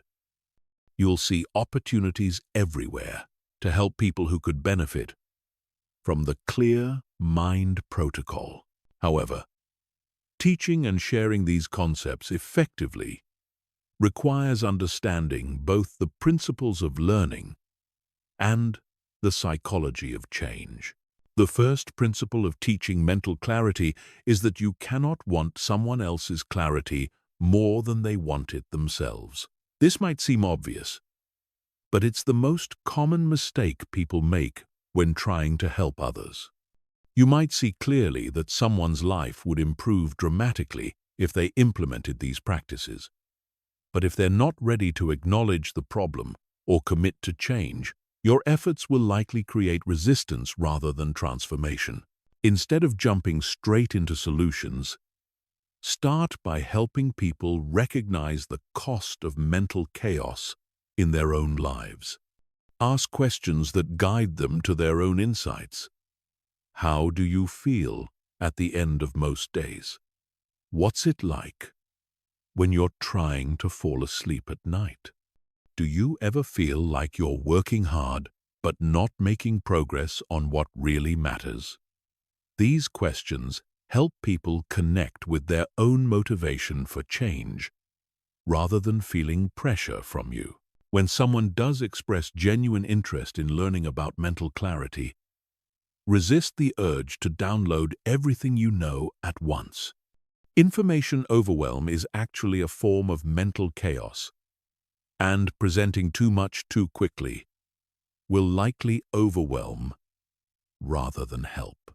Start with the simplest possible version of the concepts and let people experience small successes before introducing more sophisticated elements. Begin by teaching just the capture process. Help them do a basic brain dump in one area of their life that's causing stress. Let them experience the immediate relief that comes from getting thoughts out of their head and onto paper. This tangible benefit creates motivation for learning the rest of the system and demonstrates that the approach works. Make the teaching process interactive rather than lecture-based. Instead of explaining the clarification process in abstract terms, walk through it together using their actual captured items. Show them how to identify next actions by working through real examples from their life. This concrete application makes the concepts immediately relevant and useful. Tailor your teaching approach to the person's learning style and personality. Some people are naturally systematic and will appreciate the structured framework of the Clear Mind Protocol. Others are more intuitive and might need to understand the why before they'll embrace the how. Some people learn best through detailed explanations, while others prefer simple demonstrations followed by practice. Pay attention to resistance and address it directly rather than trying to push through it. Common forms of resistance include, "I don't have time for another system," "I'm not an organized person," "This seems too complicated," or "I've tried things like this before, and they didn't work." Each of these objections contains useful information about the person's past experiences and current concerns. Address the no-time objection by helping them calculate how much time they currently waste due to mental chaos. Help them add up the time spent on indecision, looking for misplaced items, redoing work due to mistakes, or lying awake worrying. Usually, people discover that they're already spending far more time dealing with chaos than they would spend preventing it. Handle the not organized objection by explaining that this isn't about becoming a different type of person. It's about working with your brain's natural tendencies more effectively. You're not trying to make them into a perfectly organized person. You're giving them tools to reduce the mental friction they're already experiencing. For the too complicated concern, emphasize that complexity comes from trying to hold too much in your mind simultaneously, not from having an external system. The system itself can be very simple. It just needs to be reliable enough that your brain trusts it. When people say they've tried similar approaches before without success, explore what specifically didn't work. Often, they attempted perfectionist implementations or abandoned the system after minor setbacks. Help them understand that this approach is different because it's designed to be sustainable and forgiving rather than rigid and demanding. Be prepared to provide ongoing support during the learning process. Behavior change is difficult, and people often need encouragement and troubleshooting help as they develop new habits. Check in periodically to see how they're doing. Celebrate their successes and help them work through challenges. Focus on teaching principles rather than specific tools. While you might have found success with particular apps or organizational systems, others might prefer different approaches. The core principles of capture, clarification, and control can be implemented with various tools and methods. Help people find approaches that fit their preferences and circumstances rather than insisting they use exactly what worked for you. Model the benefits rather than just talking about them. When you interact with others, let them see the calm presence, clear thinking, and effective decision-making that comes from mental clarity. People are more influenced by what they observe than by what they're told. Your example of living with mental clarity will often be more persuasive than any explanation. Create safe spaces for people to admit their struggles without judgment. Many people feel shame about their mental chaos, especially high achievers who feel like they should have everything figured out. Make it clear that experiencing mental overwhelm is normal and understandable, given the complexity of modern life. This reduces defensiveness and creates openness to learning. When teaching family members, be especially patient and avoid creating power dynamics around the system. Don't become the mental clarity police who monitors everyone else's implementation. Instead, focus on creating family systems that support everyone's clarity. Maybe it's a weekly family planning session or a shared capture system for household responsibilities. In workplace settings, emphasize the professional benefits: improved productivity, better decision-making, reduced stress, and enhanced communication. Help colleagues see that mental clarity isn't just a personal development tool. It's a professional skill that enhances performance and career success. Be honest about the limitations and challenges of maintaining mental clarity. Don't present it as a magic solution that eliminates all problems. Acknowledge that it requires ongoing effort and that everyone will have setbacks. This honesty builds trust and sets realistic expectations. Finally, remember that the best way to help others is to continue developing your own mental clarity. The more you embody these principles in your own life, the more credible and effective your teaching will be. Your ongoing practice provides you with fresh insights, real examples, and genuine enthusiasm that makes your teaching more compelling and useful. Teaching mental clarity is ultimately about giving people permission and tools to trust their own wisdom. When someone's mind is clear, they usually know what they need to do. Your role isn't to provide all the answers, it's to help them create the mental space to discover their own answers and the systems to act on them effectively. Chapter 15. Your new life begins now, committing to mental clarity as a way of life. You now have everything you need to end mental chaos and create lasting mental clarity. You understand what mental chaos really is, why it develops, and what it's costing you. You have a proven 3-step system for eliminating chaos and maintaining clarity. You know how to implement the system, troubleshoot problems, and adapt it to your unique circumstances. Most importantly, you understand that mental clarity isn't just about productivity or stress reduction. It's about unlocking your full potential and living with intention, presence, and peace. But knowledge without action is just entertainment. The difference between people who transform their lives and people who remain stuck isn't intelligence, willpower, or circumstances. It's the willingness to take imperfect action consistently rather than waiting for perfect conditions or perfect motivation. Your mental clarity journey begins the moment you decide to capture your first thought, clarify your first commitment, or establish your first boundary. This decision point is crucial because it represents a fundamental shift in how you relate to your own mind.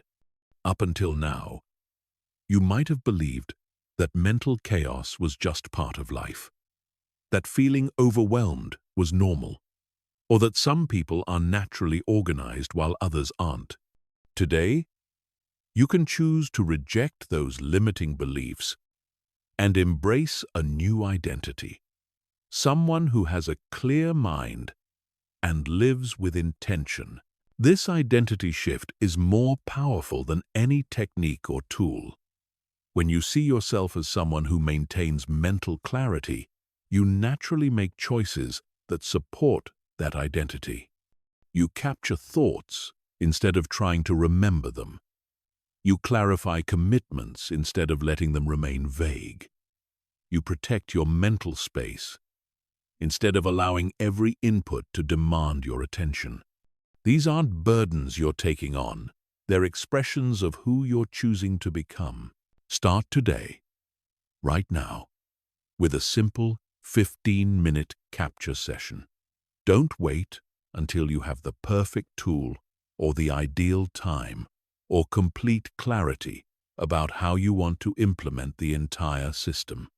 Take whatever you have available, a notebook, your phone, or even the back of an envelope, and spend 15 minutes getting thoughts out of your head. This single action will provide immediate relief and begin building the momentum you need for lasting change. As you write, pay attention to the feeling of your mind becoming lighter. Notice how each item you capture reduces the mental pressure you've been carrying. This isn't your imagination.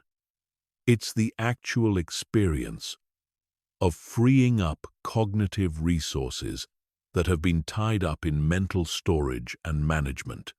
You're giving your brain permission to stop working so hard to remember everything and start working on what it does best: thinking, creating, and solving problems.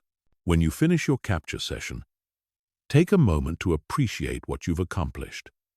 You've taken the first concrete step toward a fundamentally different way of living. You've begun the process of moving from reactive chaos to proactive clarity. This is worth celebrating, even if it's just a quiet moment of acknowledgement. Tomorrow, Spend another 15 minutes clarifying some of the items you captured today. Don't try to process everything at once. Just pick a few items and practice identifying next actions. Experience the satisfaction of transforming vague concerns into specific, actionable steps. Notice how much easier it is to think about challenges when they're broken down into concrete components. Over the next week, experiment with simple control mechanisms. Maybe you implement a 5-minute evening capture routine, or establish one information boundary, or create a decision-making framework for a type of choice you make frequently. Don't try to implement every control mechanism at once. Just try one, and see how it affects your mental state and daily experience. As you begin this journey, expect resistance both from your own habits and from your environment. Your brain will initially fight these changes because they're unfamiliar, even though they're beneficial. Other people might resist your new boundaries or question your new practices. This resistance isn't a sign that you're doing something wrong. It's a sign that you're doing something different. Persist through the initial discomfort, and you'll discover that the resistance fades as new patterns become established. Be patient with yourself during the learning process. You're not just learning new techniques, you're rewiring deeply ingrained mental patterns. This takes time, and there will be setbacks along the way. The goal isn't perfection, it's progress. Every time you choose to capture instead of trying to remember, every time you clarify instead of leaving things vague, every time you protect your mental space instead of letting it be invaded, you're strengthening your mental clarity muscles. Track your progress in ways that matter to you. Maybe you notice that you sleep better because your mind isn't racing at bedtime. Maybe you feel more present with family and friends because you're not mentally distracted by unresolved concerns. Maybe you make better decisions because you have the mental space to think clearly about your options. These qualitative improvements are often more meaningful than any quantitative measures. Remember that mental clarity is not a destination. It's a practice. You're not trying to achieve some perfect state of Zen-like focus and maintain it forever. You're developing skills and systems that help you navigate life's inevitable complexity and uncertainty with greater ease and effectiveness. Some days will be clearer than others, and that's perfectly normal. As your mental clarity deepens, you'll begin to notice opportunities to apply these principles in broader ways. Maybe you'll redesign your living space to support focus and calm. Maybe you'll restructure your work processes to align with your natural energy patterns. Maybe you'll have conversations with family members about creating shared systems that support everyone's clarity. Mental clarity becomes a lens through which you view and optimize all areas of your life. You'll also discover that mental clarity is contagious. As you become calmer, more focused, and more intentional, the people around you will notice. Some will be curious about what's changed and ask for your guidance.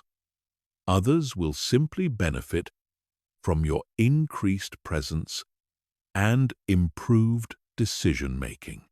Your commitment to mental clarity becomes a gift not just to yourself, but to everyone whose life you touch. This ripple effect extends beyond your immediate circle. In a world full of mental chaos, reactive decision-making, and scattered attention, choosing to live with clarity is a form of leadership. You're modeling a different way of being that others can aspire to. You're demonstrating that it's possible to remain calm and focused even in challenging circumstances. Your new life of mental clarity begins now, in this moment, with your next choice. You can choose to capture the thought that just occurred to you instead of trying to remember it. You can choose to clarify what you really mean when you tell yourself you need to get organized. You can choose to protect the next hour of your time for focused work instead of allowing interruptions. These choices might seem small, but they're actually profound. Each one represents a decision to take control of your mental life rather than being controlled by it.